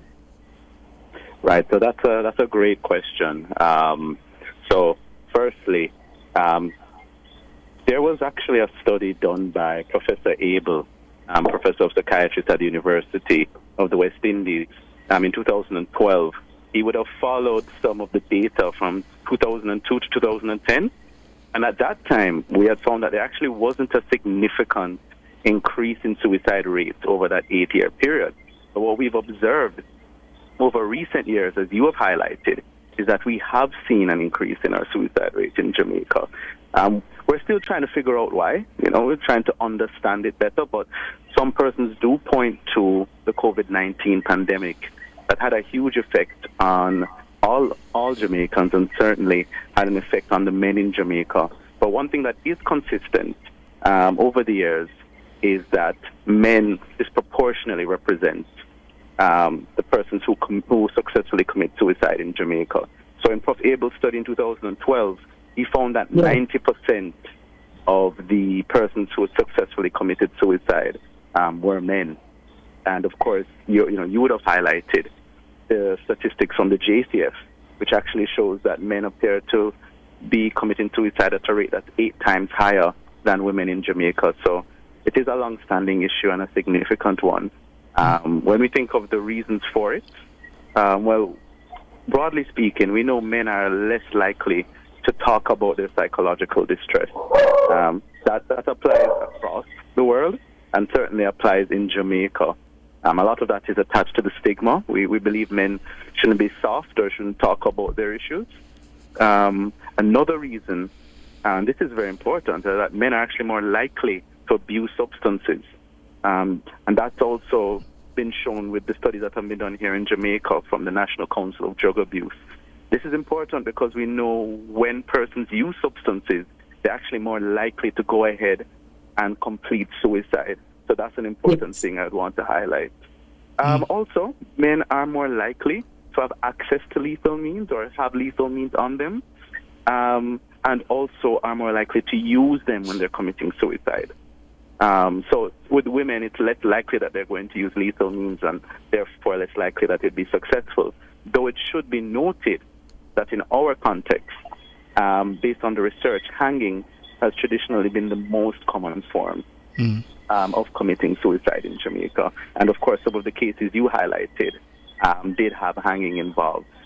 Finally, I'd want to mention that we have very high rates of adverse childhood experiences in Jamaica, very high rates. At the Grace Kennedy lecture that was done earlier this year, Professor Abel would have highlighted that research shows that about 8 out of 10 children in Jamaica are the victims of an adverse childhood experience.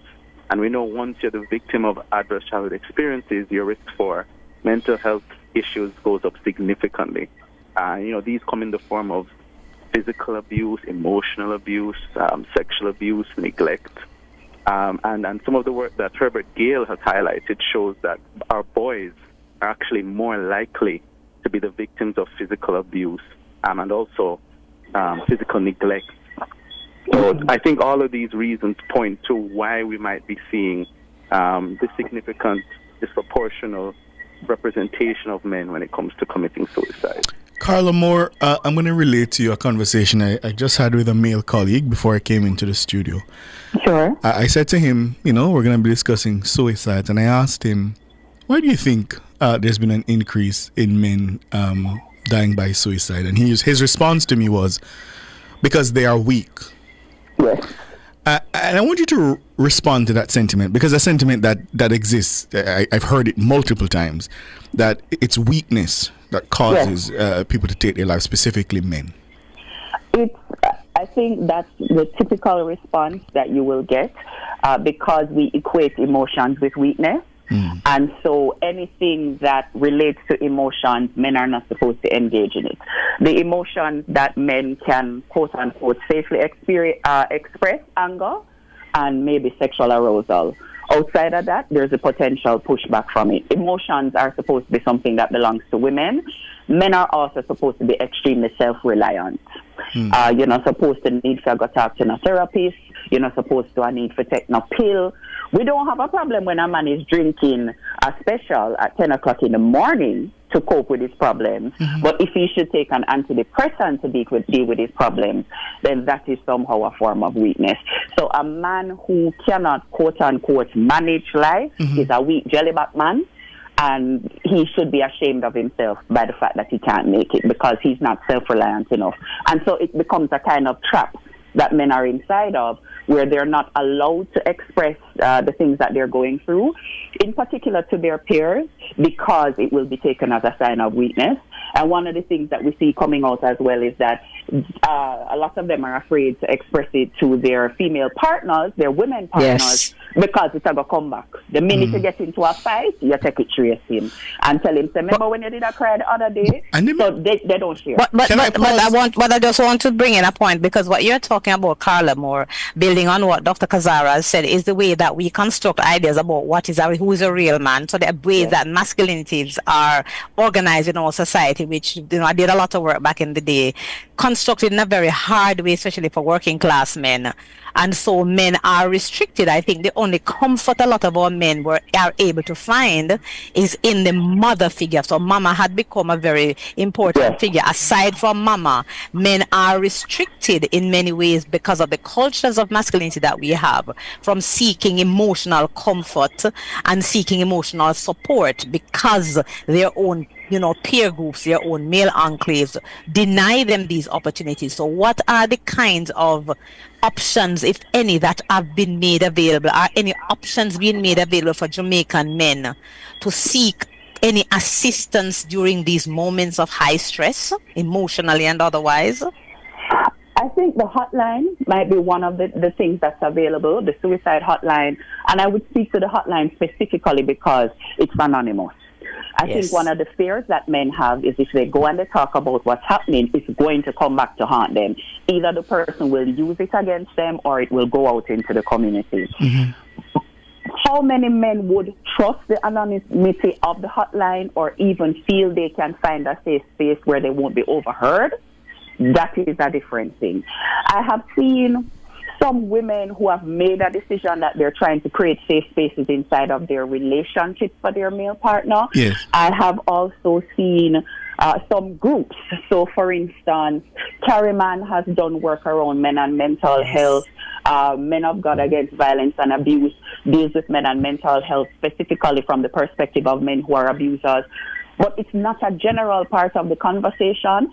And it's not one of the conversations that we think we're going to talk to men and boys. We must talk to them about this.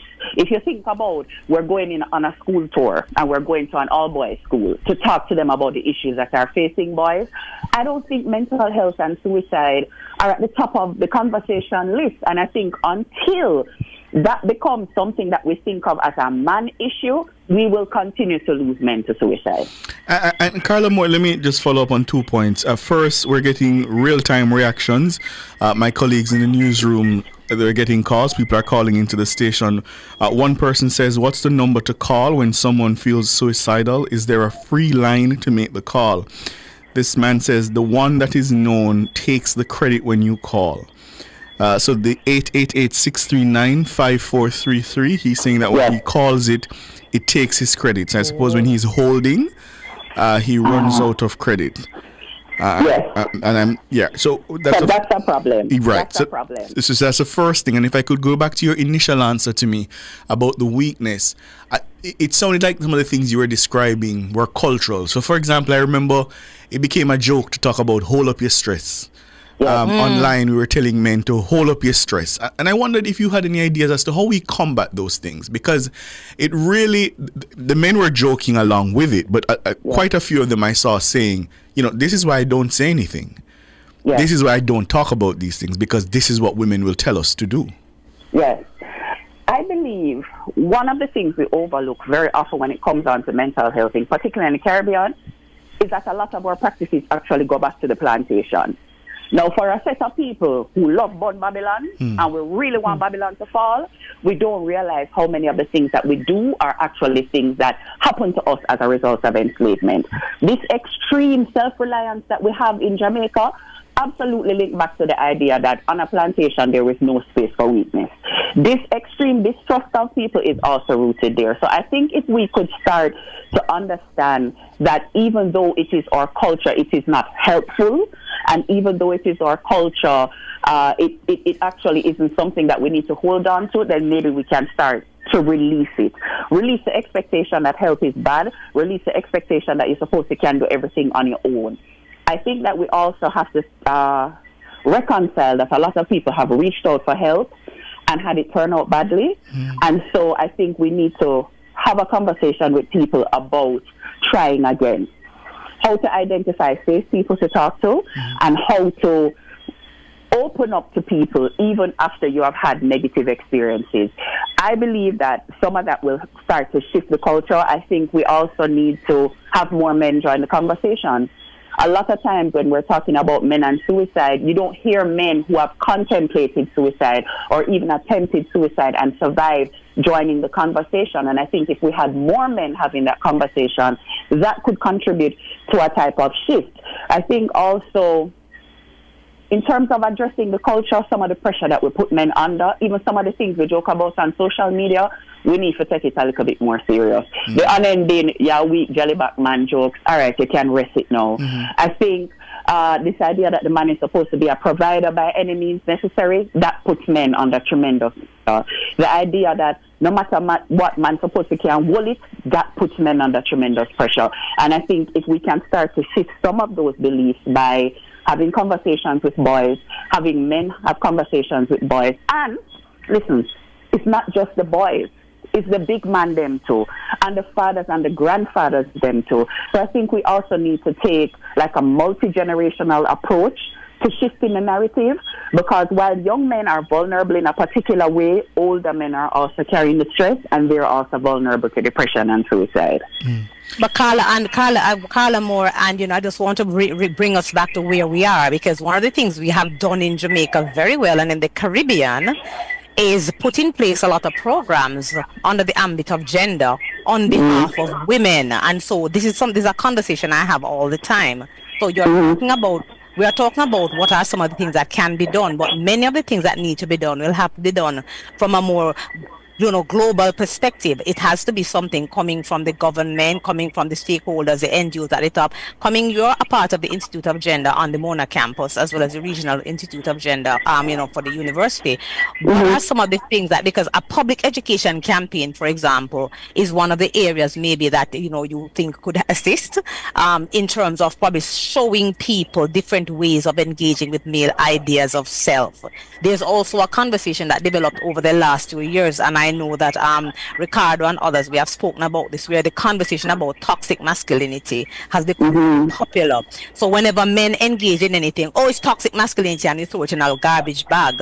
But we still need for spaces where a lot of times men are on the edge and they need to be pulled back from it, but they have no options, there are no opportunities. And so we are hearing also that hotline or helpline is charged. It charges you.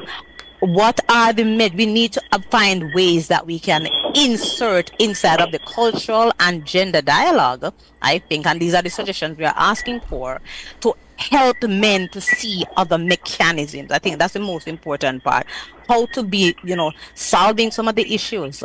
How do they find ways around sometimes the flashpoint that pushes them over the edge? Where do they go for help? Do we have a gender structure that provides for men? Because I know that the Gender Bureau of Gender Affairs has a male desk. Many men are not aware of that the Bureau of Gender Affairs, which is connected to the Ministry of Culture, Gender, Entertainment and Sport, that gender aspect, they do have a male desk, and that also can provide opportunities for women. So, and we have lost Dr. Kazara, I think, in the conversation, but we have to bring him in because we're talking about culture, gender, but we're also talking about people's emotional status. So, Dr. Kazara, Kazara, in joining us in the conversation? Are there ways that we can build out, in a lot of ways, a structure that the emotional needs of men are also brought to the table? What kind of suggestions can you bring for that? Sure.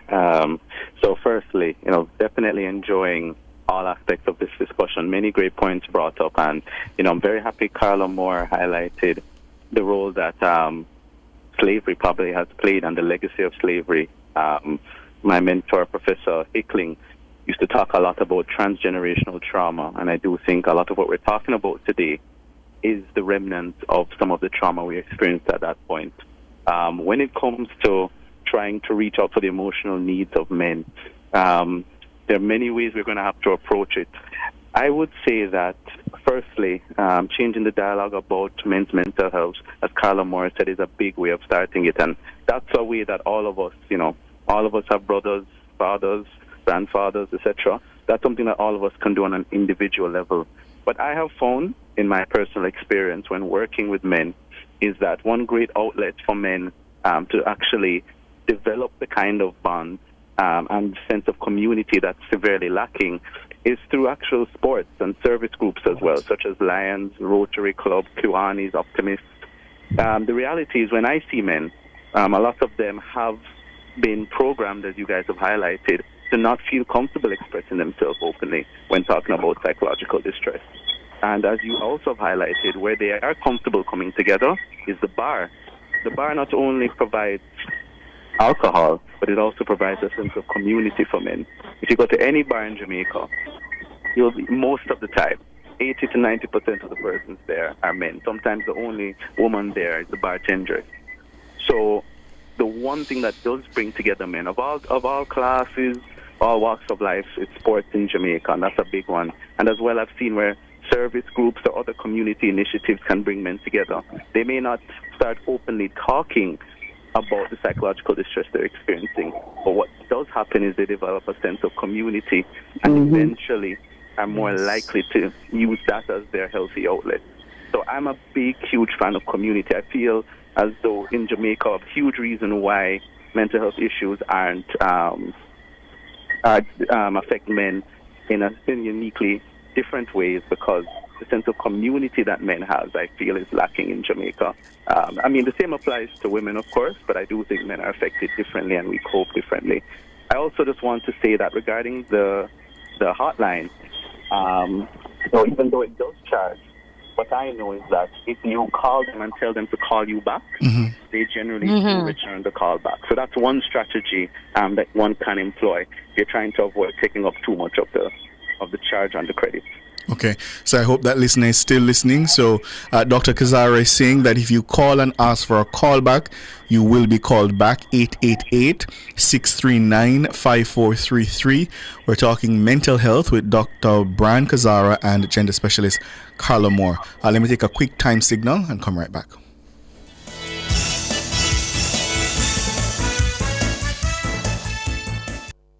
Truth is, you can live life to the fullest with HIV. This time signal is brought to you by the Ministry of Health and Wellness. The time is... It's 7:01. Thank you so much for staying with us. Dr. Kazara, the point about community and men needing that kind of community, how do we ensure that happens in an environment where we seem to be agreeing that men just aren't speaking up enough? Is it that it doesn't quite matter how the community is expressed or how the support is offered? It's just that we just want the support? So that's a great question. So we have to first start with building that sense of community among boys, among men. And then from there, you have the platform where other things can be introduced. One form of therapy, again, that one of my mentors used to really push forward, Professor Hickling, was cultural therapy. And he developed different modalities of cultural therapy in Jamaica. And the idea is that you may not necessarily get people to be excited to come together to talk about their concerns, especially men, but things like music, dance, and other things that already are things that people are interested in can bring people together. So, I've seen work done by the Social Development Commission and the Community Development Committees where we see communities coming together. I think tapping into the things that our men are already interested. I can tell you at the hospital when men come to see us and we're treating them, half of them want to be DJs and artists. The other half want to be athletes. That's, by and large, that's what I find amongst young men and middle-aged men in Jamaica. They have that interest, they have that ambition. If we can bring them together and allow them to feel that sense of community, I believe that's the first step.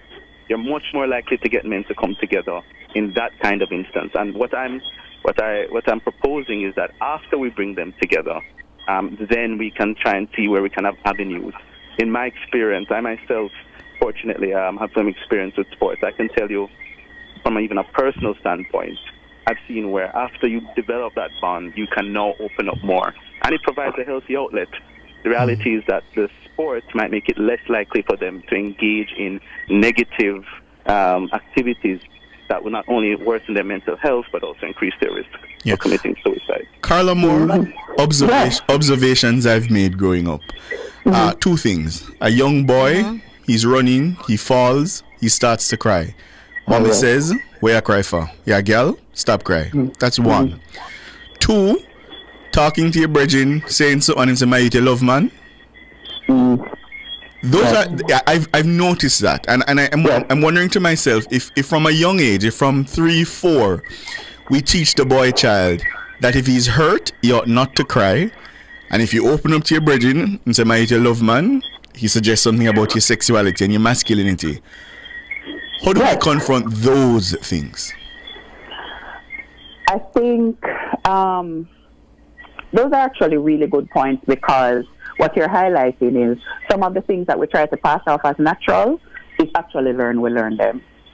So we like to act as though men are naturally unemotional, but what you've highlighted is that from you're very small, we actually start to train you out of your emotions. It's almost like we punish you if you should cry, which is a natural reaction to pain. Yes. When you're older and you're sharing your emotional pain, you love man, all of a sudden, again, your masculinity is undermined. So I think the first thing is removing the idea that it's unnatural for men to express emotions in any way, shape, or form.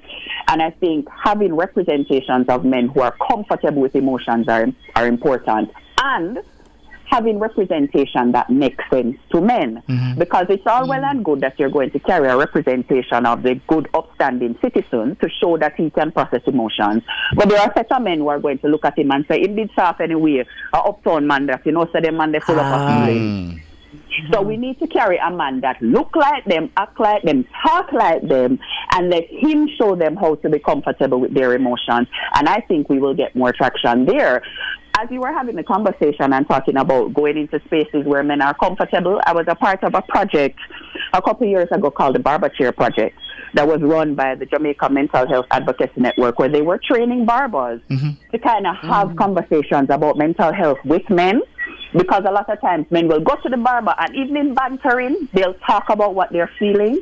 I think if we can equip people who are providing services to men to spot issues that are arising and have a little starter conversation with them, we might have more success if we meet them where they are, as Dr. Kazara said. Go to where they already are. I know that we've also done work with coaches of sports teams because they have, kind of a ready audience of men and boys there. I think that works. But changing this idea that it's unnatural for men to have emotions, being really honest with ourselves about the fact that, from me little them did not tell me this, but if them never tell me not to do it, I probably would have continued. A kind of very deep and dedicated self-reflection, I think, will help us. But also, we continue, women in particular, continue to cuss about their partners, and then they raise their sons to be the exact same way. Ouch. It don't make sense. But Carla Moore, you're coming right back to the conversation around socialization, where we continue the same socialization patterns, even though we are asking for more. And I want you to interject in the conversation the notion that many men complain about, a lot of the men I work with, that women have changed and have different expectations of the men and of themselves, but many men are still working with the same social socialization patterns, and a lot of initiatives are not in place for them.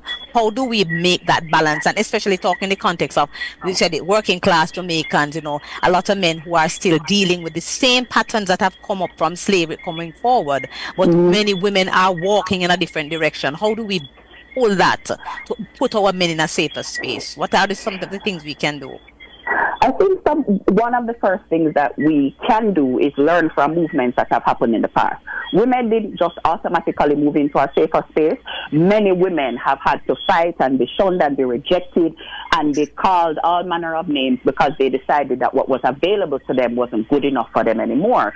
I think men as a group also need to realize that what is available to you is not serving you, it's actually a work against you. Changing it is not going to be easy and it's not going to be comfortable because it wasn't comfortable for women when we had to change the things that weren't serving us. So you have to go out there, go take a little pushback in order to get to a better place for yourself and your sons. And this, women went out and fought because they wanted a better life for themselves and their daughters. Men need to now go out and fight and resist because they want a better life for themselves and their sons.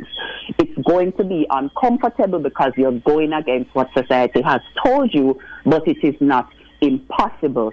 And yes, forming communities and finding a friend group who actually are going to help you.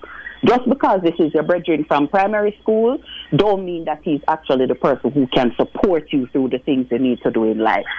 Loyalty, yes, but you also need for loyalty yourself. So mentorship, so Carl, I hear you talk. Mentorship sounds like an important part. Finding mentors that can bring value to your life as a man. That sounds like I hear it coming out. Mentors, yes, but also just friends, because the people that you hang around the most with on a daily basis are going to shape how you interact with the world.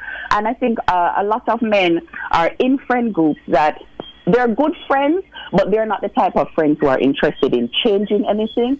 And when you come to the place where you decide that you want different for yourself and maybe better for yourself, sometimes you need to step away from them and find friends who are in alignment with who you want to be. Because social change is not easy. It doesn't come overnight. And the people who start it off usually get a lot of pushback. But at the end of the day, it's worth it. And all of us here as black people, as women, we are the evidence that things can change. But the whole we know what it did cost. We just celebrate independence and emancipation. The whole we know what it did cost. We forget the change. And it's meant to turn now. Yeah. Dr. Kazara, finally to you, some of our YouTubers are asking, are there any groups that exist now where men can, apart from the suicide prevention helpline, call or join if they need assistance or help? Okay, so I want to mention the U report. So that's actually an initiative done by UNICEF. And even though it's by UNICEF, it's actually open to persons between the age of 13 and 29. Now, it's a messaging platform. So you don't call them. Okay. The number is 876, right?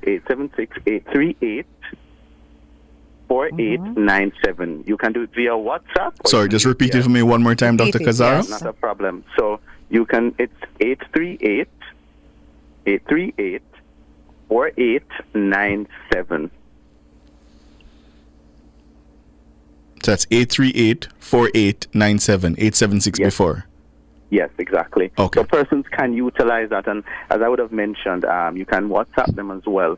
So, if you have access to Wi-Fi or internet, that might also help when it comes to concerns about credit. Yes. And just a reminder, I'm very happy Carla said it, but I just always want to remind persons in general, and our men as well, that if you do have friends and family who you feel you can trust, that can always be the first line of defense.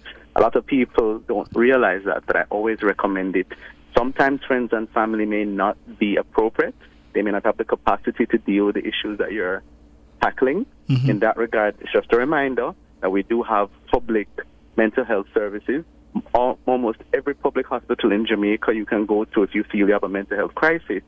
And if it's not that serious, you can also go to your nearest health center, where they will have doctors who can see you. And lastly, finally, before I leave, I just want to share that the Jamaica Psychiatric Association, in collaboration with the Ministry of Health and Wellness, we'll be hosting a 5K run/walk for mental wellness. It's going to be on Sunday, October 5th at Hope Gardens. It's just ahead of the World Mental Health Day, which is on October 10th. We want to open registration on August 25th, and it's a great opportunity to come out and get active, learn more about mental health, which of course includes suicide prevention and health in general. So as I would have mentioned, I believe sports and community is a great way for us to tackle men's mental health and mental health in general. And so this 5K walk also, it's an idea we have. Get people out, get people active, so we can raise awareness on mental health. Thank you, guys. Dr. Kazara, somebody's asking just repeat what day is the 5K? Just repeat the date. No problem. So the 5K is going to be on October 5th, Sunday, October 5th, and the race time will be at 6:30 a.m. at the Hope Where will Garden. people register, Dr. Kazara? Will it be made up? You can send us at Nationwide the information so we can get people to register as well. The registration opens to say in August. Yes, so registration will open August 25th, and I will definitely send you the link and everything. Yes, you can just send it to our producer. Send it to our producer. All right. Dr. Brian Kazara is the president of the Jamaica Psychiatric Association and gender specialist. Carla Moore offering very helpful perspectives. And just to remind you, if you or anyone you know needs help, you can contact the Jamaica Mental Health and Suicide Prevention Helpline. That's 888-NEW-LIFE, 888-639-5433. And remember, Dr. Kazara is saying that if you have a credit issue, you can ask them to call you back. And remember, Dr. Kazara also gave us the number for that UNICEF WhatsApp. It's a text line, the 876-838-4897, for people who want to also text in, who may not be able to call in. You can go on a Wi-Fi or data, and you can text in for some help along your mental health journey. Yes. Carla Moore? If you want mental health resources, you can also follow the Institute for Gender and Development Studies. Last year we did a massive men's health fair for International Men's Day in November, and we're doing something even bigger this year. So you can find us on Instagram, IGDS Mona UE. You follow us, we post resources for men all the time. Carla Moore, Dr. Brian Kazara, thank you all so much. Really, really appreciate it. Thank you. All right, have a good one. Yes, indeed. We just before we go to the break, just to advise you that the police are advising of new traffic changes. As you can imagine, the Jamaica Labour Party will be the only one in the corporate area on Sunday. Their public meeting in Halfway Tree starting at 4, and the traffic changes will now take effect from 6 a.m. to 12 midnight. Right, so if you're traveling along Constant Spring Road towards downtown Kingston, you will not be allowed to drive towards Halfway Tree once you get to the intersection of Constant Spring Road and South Avenue. The alternate route, motorists, you may turn left onto South Avenue, right onto Waterloo to get onto Trafalgar.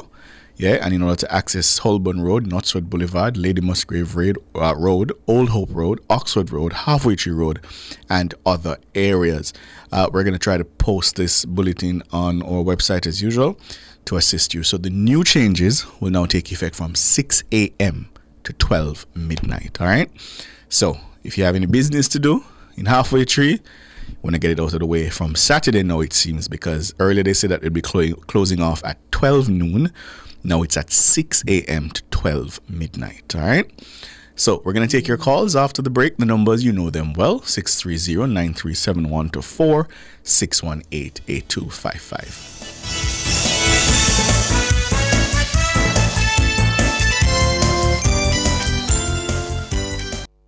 As of June 1, Jamaica's minimum wage is now $16,000 per 40-hour work week, up 158% from 2016, marking the highest minimum wage in the nation's history. We are building Jamaica. The time by the office of the Prime Minister is... It's 17 minutes after 7. GPS!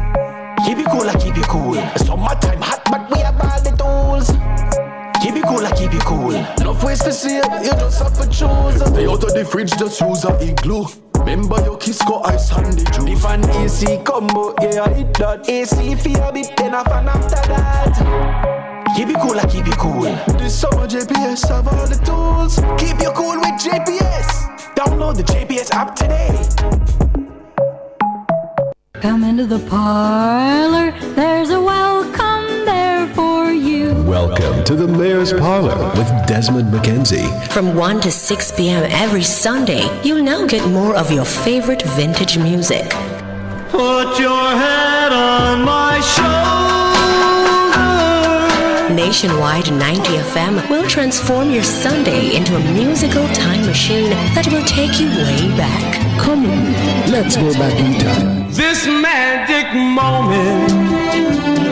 Journey into yesteryear with Desmond McKenzie in the Mayor's Parlor. I've got the music to jog your memory and make you smile. Put your sweet lips a little closer to the phone. Sit back, relax, and enjoy the best in vintage music. Come into the Mayor's Parlor every Sunday between 1 and 6 p.m. here on Nationwide 90 FM, a revolution in media. Those oldies but goodies reminds me of you. Please be advised that on Sunday, August 10, the Mayor's Parlor will air at 12 p.m. This will temporarily replace the usual broadcast of Amazing Word at that time. We apologize for any inconvenience this may cause. Tune into Nationwide 90 FM from 5 to 9:30 p.m. as we broadcast from the JLP Mass Rally in the Halfway Tree Square, Sunday, August 10. Main address from Prime Minister Dr. Andrew Holness. Be there or tune in for all the updates. It's the JLP Mass Rally in the Halfway Tree Square, Sunday, August 10 from 5 to 9:30 p.m. right here on Nationwide 90 FM, the new revolution in media. This broadcast is brought to you by the Jamaica Labour Party. Due to the broadcast of the JLP Mass Rally on Sunday, August 10, Jamaican Dads, Immaculate Moments, and Baha'i Faith will not be aired.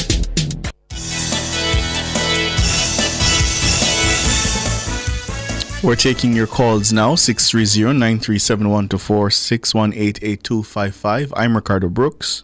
And I'm Donna Hope. And Papa Nana is up first. Good evening, Papa Nana. Well, good evening, Papa Nana. Hey. Good evening, Professor. Well, bless my soul. I'm telling you, if you ever know how long I am trying to get you people from when. But anyway, thank God I got you people now. Bless God and thank Him for Jesus. Give thanks. Give thanks. Thank you. Listen to me now. I have to ask you people on behalf of some people who is suffering from hearing from Nationwide. There is some people in Tree Hills, in Prospect, in St. Mary. Especially my good friend Godfrey, and they are not able to hear anything from Nationwide. There is some other people in Richmond, Ocho and other places who is not able to hear from Nationwide for weeks now. Yeah, poor people. Yeah, poor people defender. He's the governor. The governor. All right, so remind me. Can get to Nationwide. All right, so Papa Nana. 1 minute. Okay. And I am unable.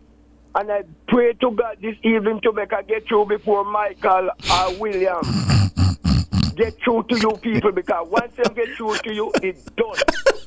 Because William, as a blind man, but yeah, we have to time now, Papa Nana. We can focus on the issue, the man. So you said Tree Hills in St. Mary. Yes. Where else? Richmond in St. Mary. Ocho Rios. And they are not able to hear from Nationwide, and they are saying it must be sabotage. But that is not sabotage. I'll report it to the technical people, and Jermaine King will look into it for you, okay? I leave messages up to the security. I don't know who I don't call. Anyway. All right, but say Papa on YouTube saying you called on a joke, and me I fear by data. All right. I will report it to the technical people. All right. I mean, I feel a way, man. Believe me, I feel a way for them. Anyway, let me get through quick because I don't want to feel. All right. Listen to me. Let me ask you something. Yes. You and Professor. I didn't know that it was 63 and a half blind man running for post in the PNP. What do you mean? What do you mean by that? Thank you. I know you would ask me. Because if you is not a blind person and you tell me that you have not seen nothing that this government do, then you must be a blind man. That's you. Oh, I see. And the government is not working in the sky. And the half person who is blind is the Gleaner Company. Right? The half is the Gleaner Company who is fighting against the government. I don't think my colleagues at the Gleaner are fighting against the government, Papa Nana. All right. Yeah, you are entitled to your views. The next thing that I would like to ask you people, All right. You and Professor. Yes. Don't you believe that if this government of Andrew Holness, if the people of Jamaica was not, well, I would say dark-sided, you think Andrew Holness would have to campaign as hard as he is doing here now for what he's doing? You think if it was the people was in a different mood or have a different mind of their own, Andrew Holness would have to campaign for what he does to this country? I think campaigns are always important, Papa Nana. Even if you think the achievements are self-evident, I think in a democracy, campaigns are always important. And they're important, Papa Nana, because until the final, vote is tallied and that 32 seat is called on the election night, no one knows where people will end up. That's the truth of an election. Yes, but Professor, if you come to me and tell me that you're hungry, and I give you something to eat, and then you go to Ricardo and he promise you, which one deliver? Papa Nana, a lot of people have done many things for people. And we have a saying in Jamaica, sorry if Marga dog him turn one bite you, and the person turn around and bite the hand that feed them. So you never know. Campaigning is very important. Everybody has to campaign. Professor, I'm not going to say nothing more. I'm going to give. Listen, when you talk to my father and you say something that suits him, he says school over. I'm not going to say nothing more because you hit the nail on the head. But there's one last thing I am just going to ask the people of Jamaica. Please do not believe in one night belly full. Please remember the person who teach you to fish. Please, I am asking you, Jamaican people, please remember the people who teach you to fish. Do not depend on one night belly full. I thank you very much and God bless you all. All right, Papa Nana, God bless you. Take care, Papa Nana. Have a good weekend. Yes, who we have? Who else is coming? Errol. Good night. Good night, Errol. Good night, Errol. Sister Walk, where they are, Sister Walk. But then, see me nationwide. Come now, Errol, man. Work with the thing, man. Yes, Errol. Oh, but you get down fine like a Tyrone. What they pay you, man? Yes. Talk to me, man. Yes. Yes. Well, I like how the opposition drop in and shall and do the right thing. I don't know if I agree to say I drop in a shell, but all right. Yes, it couldn't work. It couldn't work, man, with that cantankerous and you know what I deal with? Our meeting important. We are call election date. We have it there this Sunday. Them now they can't come Monday, Tuesday, any other time. Don't it? Yes, which is what they've accepted, I think. Oh, man, because them are ball the election, so we will give them it. So, just wait, man. We could go on and then you come with no young talk and you come with no little fancy and psyche. Crawford, when we give them it, man, we're going to make them come on, and then them come with them young, with them want to say on this. You understand? So, Errol, you going to be in Half a Tree on Sunday? You could have asked me that, Sister Hope. Yep, tell me. Half a Tree going to be full, man. Half a Tree on Sunday will be full. We are keep meeting, we don't care the 14 parish we yet, Friday, on Sunday, the 14 parish, Half a Tree, Oh. You know that, Ricardo? Because I know it's the Prime Minister of the other country.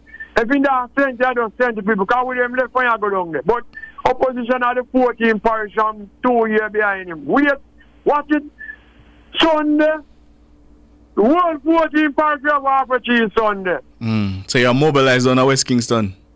Jesus God, man. We have to go, yo. How many people you bring out to West Kingston? I know we have to go use about 10 big bus. Okay. 10 JUTC. Yes, man. Oh. 10 of them we have to go use them. We are going to use up all the school bus at home. No, don't use the school bus to go and no political meeting. Remember that the school buses are not really to be used for that. So yes, there are a lot of JUTC buses. Don't use the school bus them. Rent your JUTC bus, but don't load the school bus them. Yeah. So when we reach our record, I will look there, you know. I will be in the crowd offering coverage. You're going to find me. All right, well, let's see. All right. All right, my friend. All right, Errol, take care. Yeah, man, respect. Michael from the hills of the Blue Mountain? Yes, sir. How are you? Good evening, Michael. Good in Blue Mountain here, at least what's going on in Jamaica, you know. Miss, good evening. Good evening, Michael. Good evening. Yeah, man. Well, we see going on right now is another election season, you know, but PNP and GLPs and, you know, so them are brothers and sisters, and we don't want no bloodshed, nothing, but no, they don't have a peaceful election. Yes, agreed. That is what Agreed, what we want, and that is what we are getting. We're having a peaceful election. Yeah, man, because we've been around here a long time, you know, you see an election go on 1980, we wouldn't like to see it again, you know. Yeah, because them time the people just dead all about them hurt them one another all about, man, we don't want that again. Yes. And you couldn't wear any, you can't wear no colors unless you're in the right location. That was a bad time. We have never gone back there. We're not going back there. Me never wear none of them clothes yet, you know. But like you're going, no man ever, like Michael, like you're going about your own business, you can't wear no colors if you're in the wrong location. So we're not going back there. So it's the Rasta red, gold, and green, you know. See the green? Yeah. So look here now. All you them attack would I like them work on the education system. Any one of them come through the education system to the youth, you know, because what I go on should not go on after 60 years. School upon 2 shifts. When you take a stop, when school upon 2 shifts, some of the children them come out cannot read and write. So that is the thing you have to check on. And the next thing, you know, the coffee business in the Blue Mountain, you know. The coffee business, man. They mash up the coffee. When around 10 years ago, we got up to $14,000 box in the Blue Mountain coffee. I ain't not get the same now. Right down to $3,000 and up to now it don't reach up back there, you know, and everything raised, you know. All right, Michael, I hear you, but you know, spray everything pertaining to the coffee is expensive. All right, So Michael. I would like any one of them come them to know so them to step up on the coffee price now. And the next thing again, the coffee road them all over the Blue Mountain, bad. One thing, Michael, you're consistent. But have to run you. Thank you for the call. Michael Crops. Yes, Michael, take it easy. Yes. Consistency is important. Yes, we have up Michael, next? I advocate for him coffee. Roden. Yes. Roden, good evening. Coffee. Good evening, Roden. Evening. I love the political campaign speech, but I have to shift gear now. Yes. It's political, but you know, in the Hayes division, I'm from Southeast Clarendon. Supporter of the governing Jamaica Labour Party. Colonel Charles Jr. Yeah, but me are not Colonel supporter, me a Labour Party supporter. Oh, okay. All right. Okay. This evening, I'm a bit disturbed. Why is that? Why? Since last Saturday, the NWC pump, there was some problems, some burning up issue with the pump. So we are out of water. Everybody that is served from the Hayes pump is out of water. So the communities. I was at work today and I got home now from Kingston and I was told that water truck come around with man in a Labour right shirt. I go a Labour right yard only to give water, and that doesn't sit well with me. It doesn't sit well with me. Why? The water that flows doesn't have a political color. Yes. And if one is elected for a geographical area, they are elected to serve everybody within the space, whether JLP or PNP. And the Hayes division is represented by the PNP councillor, Cian Barneswell. Who is missing in action as well. So he's another story for another day. But what I'm saying is that if the water is sent to the community, to the communities by the elected member of parliament, the member of parliament. Let me say this on the year. The member. But of parliament. let me just establish something. Let me just get something clear. Are these private water trucks that the Member of Parliament sent, or are these NWC sent trucks? I'm not sure. NWC truck came, and because we pay water bills, so NWC truck would have come. Right. And so you're saying that it was the NWC trucks that had people in green? No, I don't want to mislead the public or misinformation or anything like that, because I'm not a comrade, and they are known to mislead. Low blow, my brother. But hold on. So hold on. It's an important distinction, and here's why I say that. That's what I'm going to be now. Okay, go ahead. So I was told that the NWC truck came, but the truck with the man in the labor right shirt appears to be a private. Okay. Okay. But what I want to say is that the Member of Parliament is not the problem, because he cannot be underground every time. The problem lies with his workers in the area who is pointing the truck to specific yard, and that is totally wrong. Okay. And he needs to get involved now and cut that. So you're saying known PMP supporters did not benefit from the private water? That's what I was told just now by PNP. And even my father, I was passing my father just now, and he stopped me and he said, you see, you and your labor right them? Remember me telling you think you can't come tell me if you go vote labor right again? Because them part, what I come here today, and in call a particular name, said they enough you come give me no water. Me say, what? And it doesn't sit well with me. So the water truck that came from the Water Commission gave water to everyone? Well, it's a big community, and I'm not here every day. I go out early in the mornings and come late in the night. So it's when I come, I will get like report. But there were no complaints about the NWC truck? No, you didn't get any? I don't get any complaint about the NWC truck. But what I'm saying is that the Member of Parliament need to do something now, and that man with the truck in the green shirt, he needs to remove him. Because you're not supposed to have no political distribution in no water. And just to be clear, this is what you heard. You did not yourself see this. No, I didn't see. Okay. I didn't see. But getting the report from two different persons, especially my father, I don't left with any other thing but to believe. Because my father is not a man to make contention. Okay. All right. And given the fact that I am a large member of the Jamaica Labour Party, and that is my father, and you are going to tell the truck not to give him any water? What that left me to say? What should be said of me? I'm a regular Labour right, you know? All right. I'm sure that the minister, the Member of Parliament is listening or will get the reports. And I'm sure they have to do something about it. If this is as you are saying, something will have to be done about it. He will definitely get the report. I know that. That is why I call the radio station, because I won't call him. So I'm calling the radio. But why won't you call him? What you say you won't call him? I won't call him. Why? I won't call him. But because why? I just won't call him. No, but why? Why? And you said this is in the Hayes division, right? Just to make sure, the Hayes division. This is in the Hayes division. All the communities that has been serviced by the NWC pump that is located out by the square of Hayes. The pump is currently out. The pump station is currently out, and we got a message to say that the pump will be reinstalled on the 16th. So the communities, and that, that's a long run. Right. And water is life, and water is needed. Yeah. So that's. But Roden, I encourage you to, if you can reach out to the Member of Parliament, you should. No, I can't. You can't. I can't. I don't even have his number. Okay.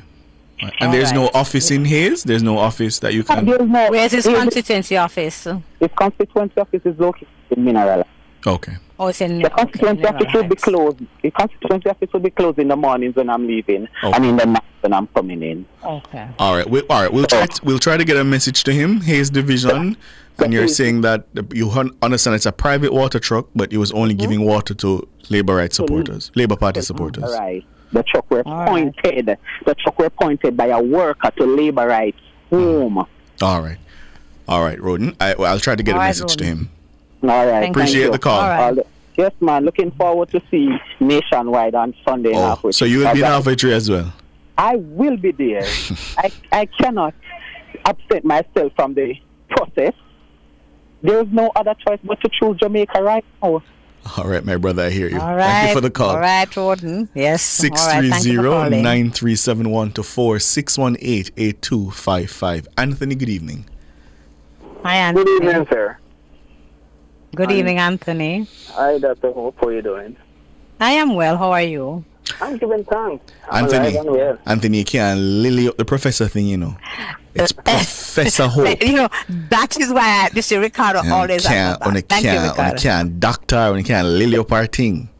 She's just a notch above the doctor. She's a professor. Professor. Yes. Hope. Right. Ricardo. Yes, sir. All right. I want to find out something. Yes. At the stadium. Mm-hmm. And it was what? Earlier this week. When the national anthem was singing, I went to salute the Prime Minister. But is it a protocol that as long as you're not a military person, you're supposed to take off your hat? You mean for the singing of the national anthem? I think it was an anthem. That's an interesting, because I see the conversation going on. I think the etiquette suggests that you should take it off, but I don't know that it's formally required.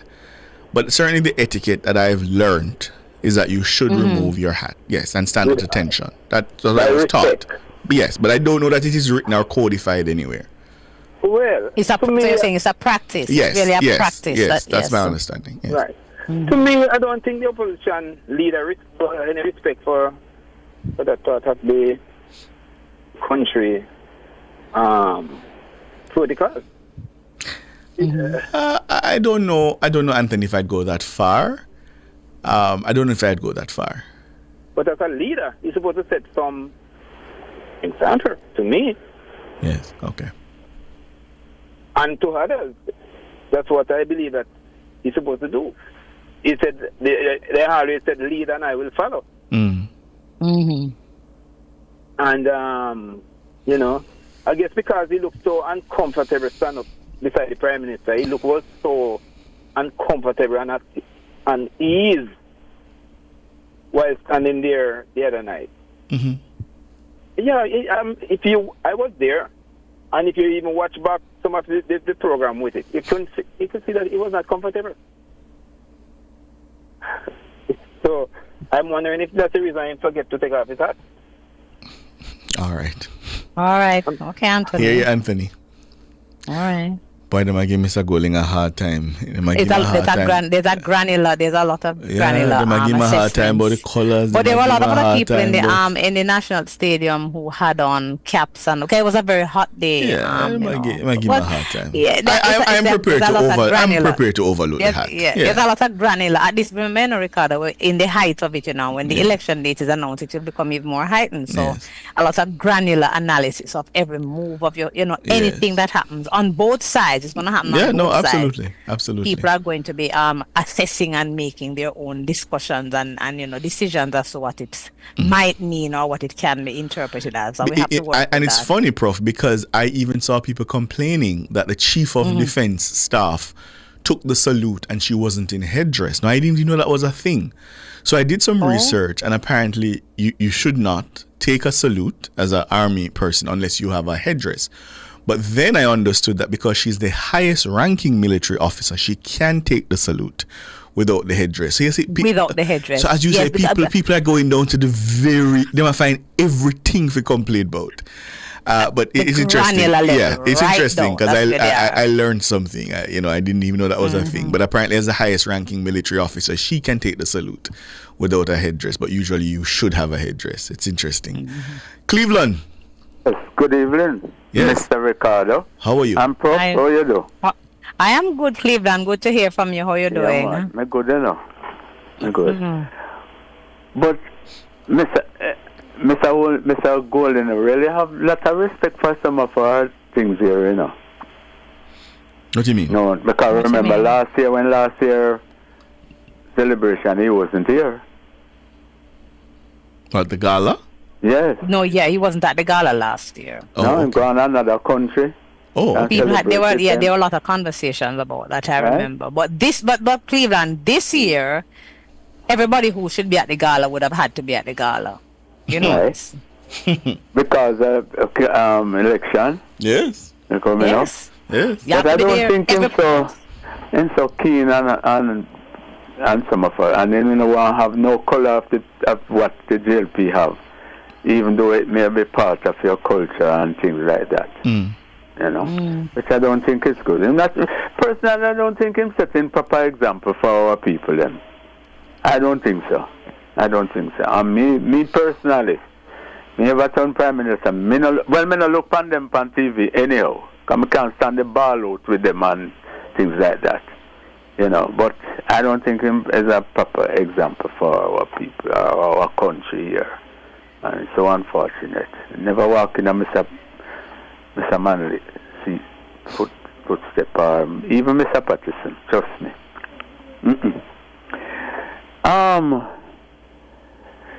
The man who called about the water, you really believe some of them things them say?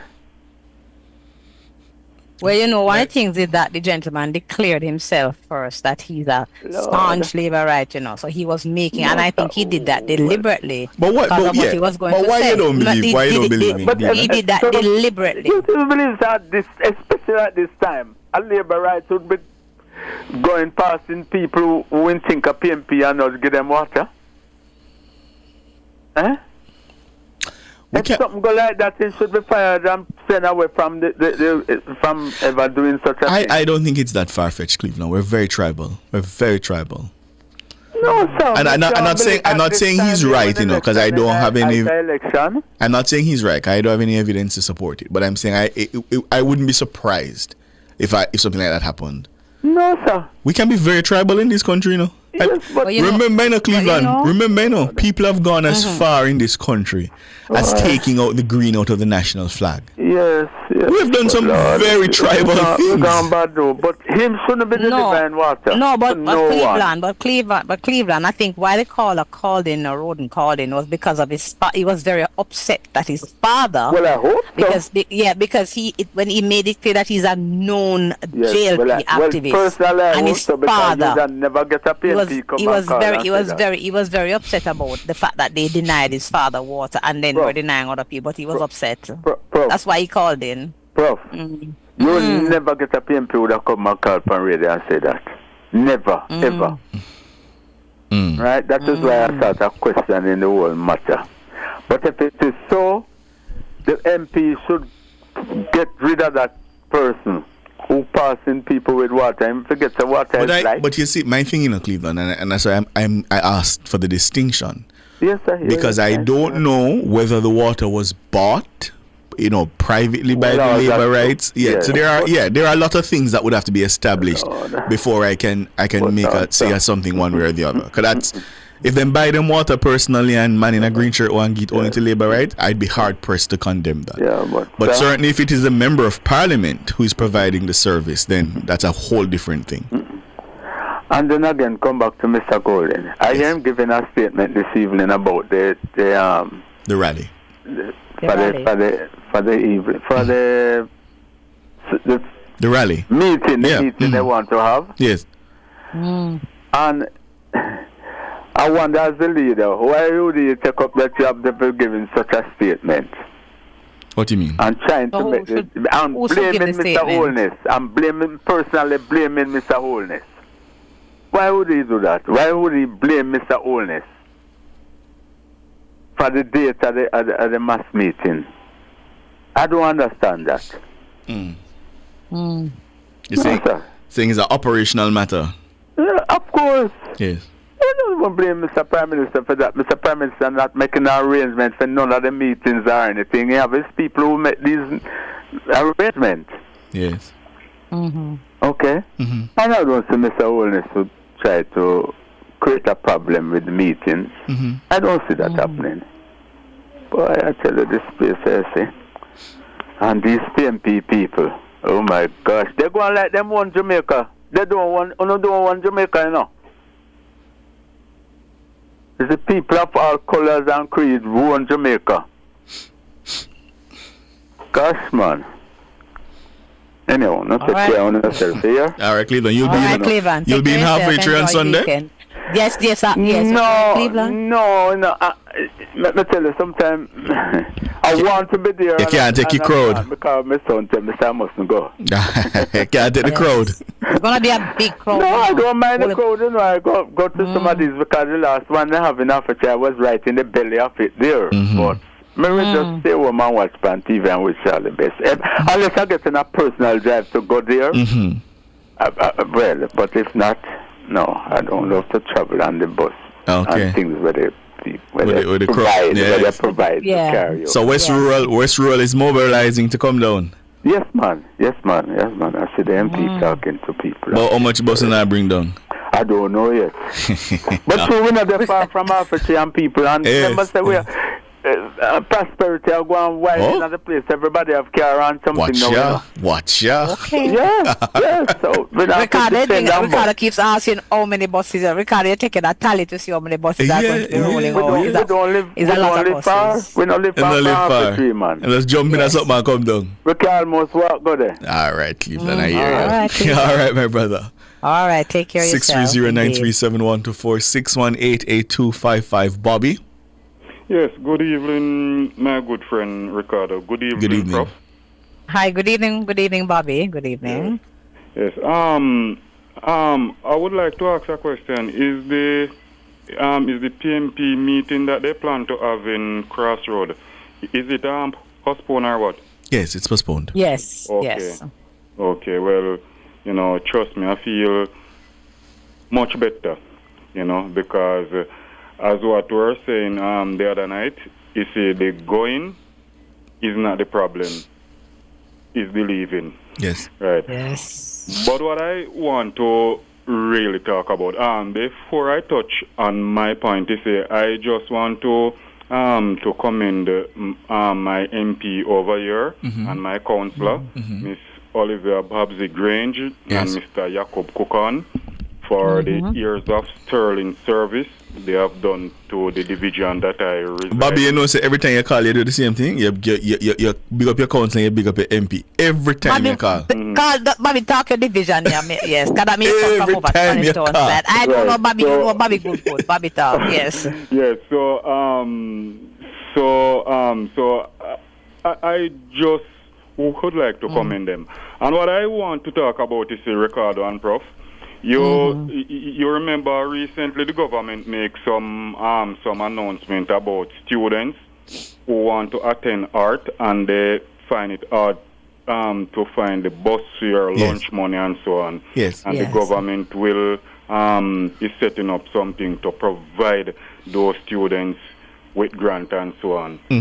I am still seeing a few boys on the side of the road, with them pants way down underneath them bottom and need up them and niggle and so on. Sometimes I have to stop you see, as a justice of the peace, and I have to ask them a question. Did you go and try hard to learn a skill and so on, and may hear all different kind of story? But, I just want to use this medium. Look here, the government provide, level 1 and 2 for free, and they are offering you... Isn't it up to level 4? 4, right, yes. And they give them, I think they give them $60,000 a month. It works out to be. Right, yes. I know. Yes, and I'm just asking them, please... make use of the opportunity because look here,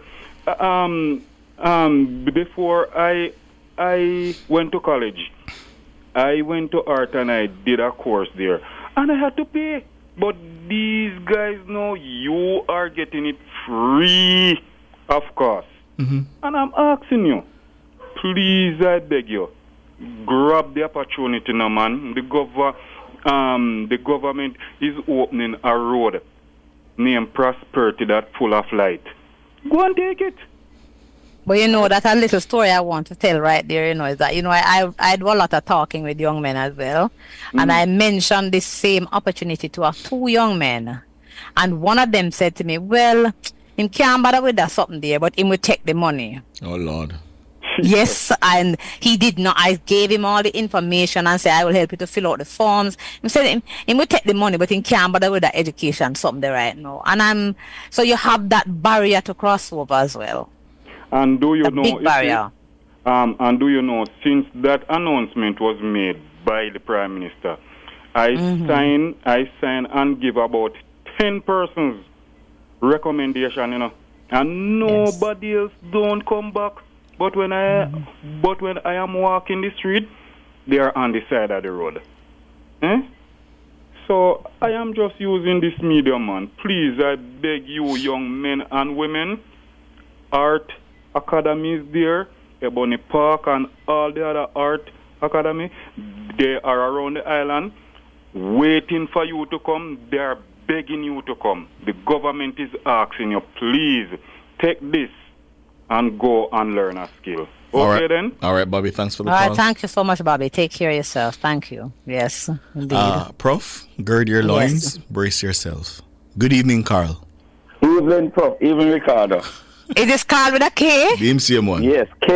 Carl with a Carl. Same Good evening, one. Carl. How you doing? So gird your loins, Prof. Come back and cause be a problem now. I'm girding. I'm girding. Ricardo, why you have to cheat me, sir, Ricardo? Me don't treat you no way. No way me don't treat The you. time is winding up, Carl. Don't make a call. Anyhow, Ricardo, Yes. Ricardo, Yes. it seems like the British citizens think a Quest security guard company was going to the National Arena. Did you look at the shirt? This Quest security guard company shirt that? The granular analysis, yes. Hold on. Anyhow, when the British citizen, they get the head of the PMP, he went to Westmoreland and said, "I'll build a house for a gentleman." And the British citizen never even stopped to ask the gentleman if I did see him paper. When they done build the house and find out the lad is not his. Remember that story? Carl? Yes, please. What are some of the achievements of the Jamaica Labour Party? Well, all right. The achievements, but we have to kill it with first man. No, you don't. Focus on your positive and leave Mr. Golden alone. And this is, I'll give you the time. Me just lick the last one and then we give some achievement. The British citizen this evening say must set up. He must put up $1 billion for some people. Don't follow him. People, he's not just some people, members of the disabled community. Disabled. Please do not follow that British citizen. Don't take no. Anyhow, achievements time. We carry down the debt to 68%. You feel safer. You feel safer in your home now because of the Jamaica Labour Party. Unemployment down to 3.3%. We fix the hospital at Montego Bay. When you go down off a Long Hill, it look like it don't fall right up in a Long Hill. You remember it, Tyrone?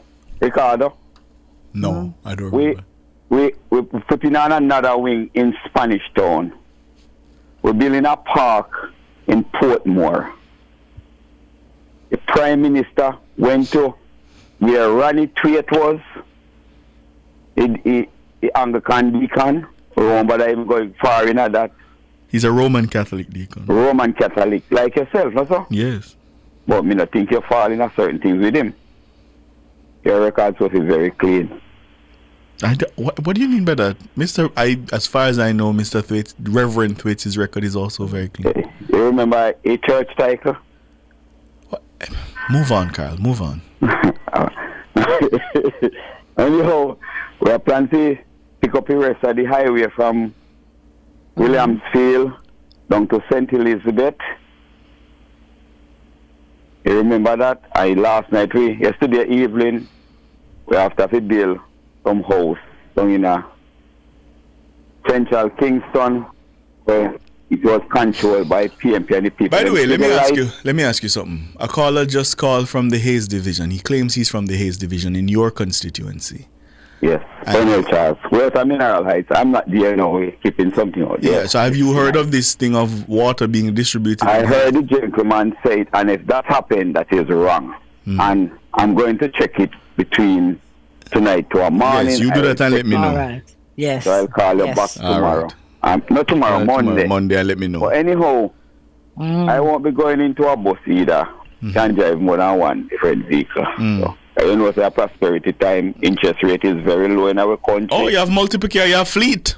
No, we never said no fleet. But you're going to be in half, so you're going to be in half. You think me no know say you're rich or not? Carl, but him gonna be. He have money, Prof. He have money.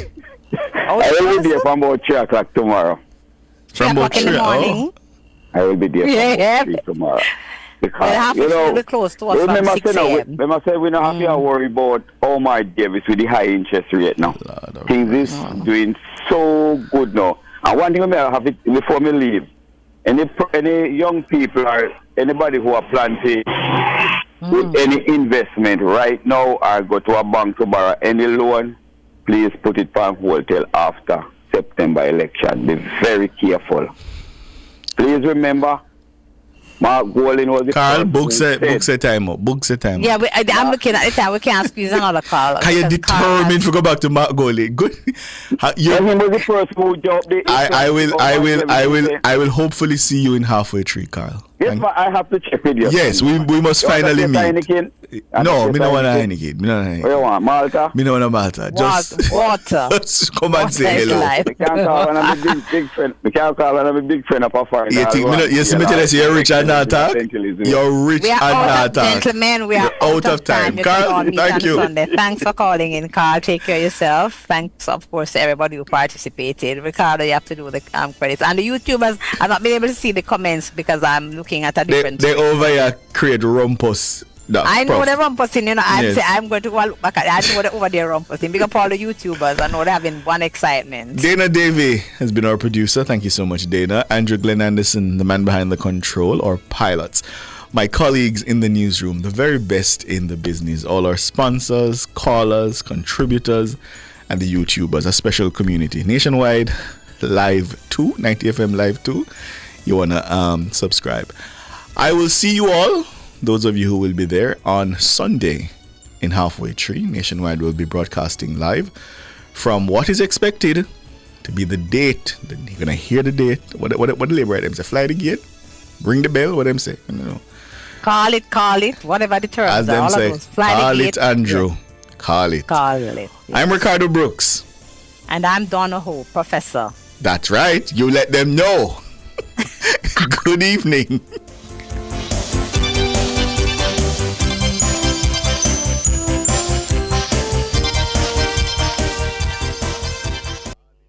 Escape to Idlewild in a grill where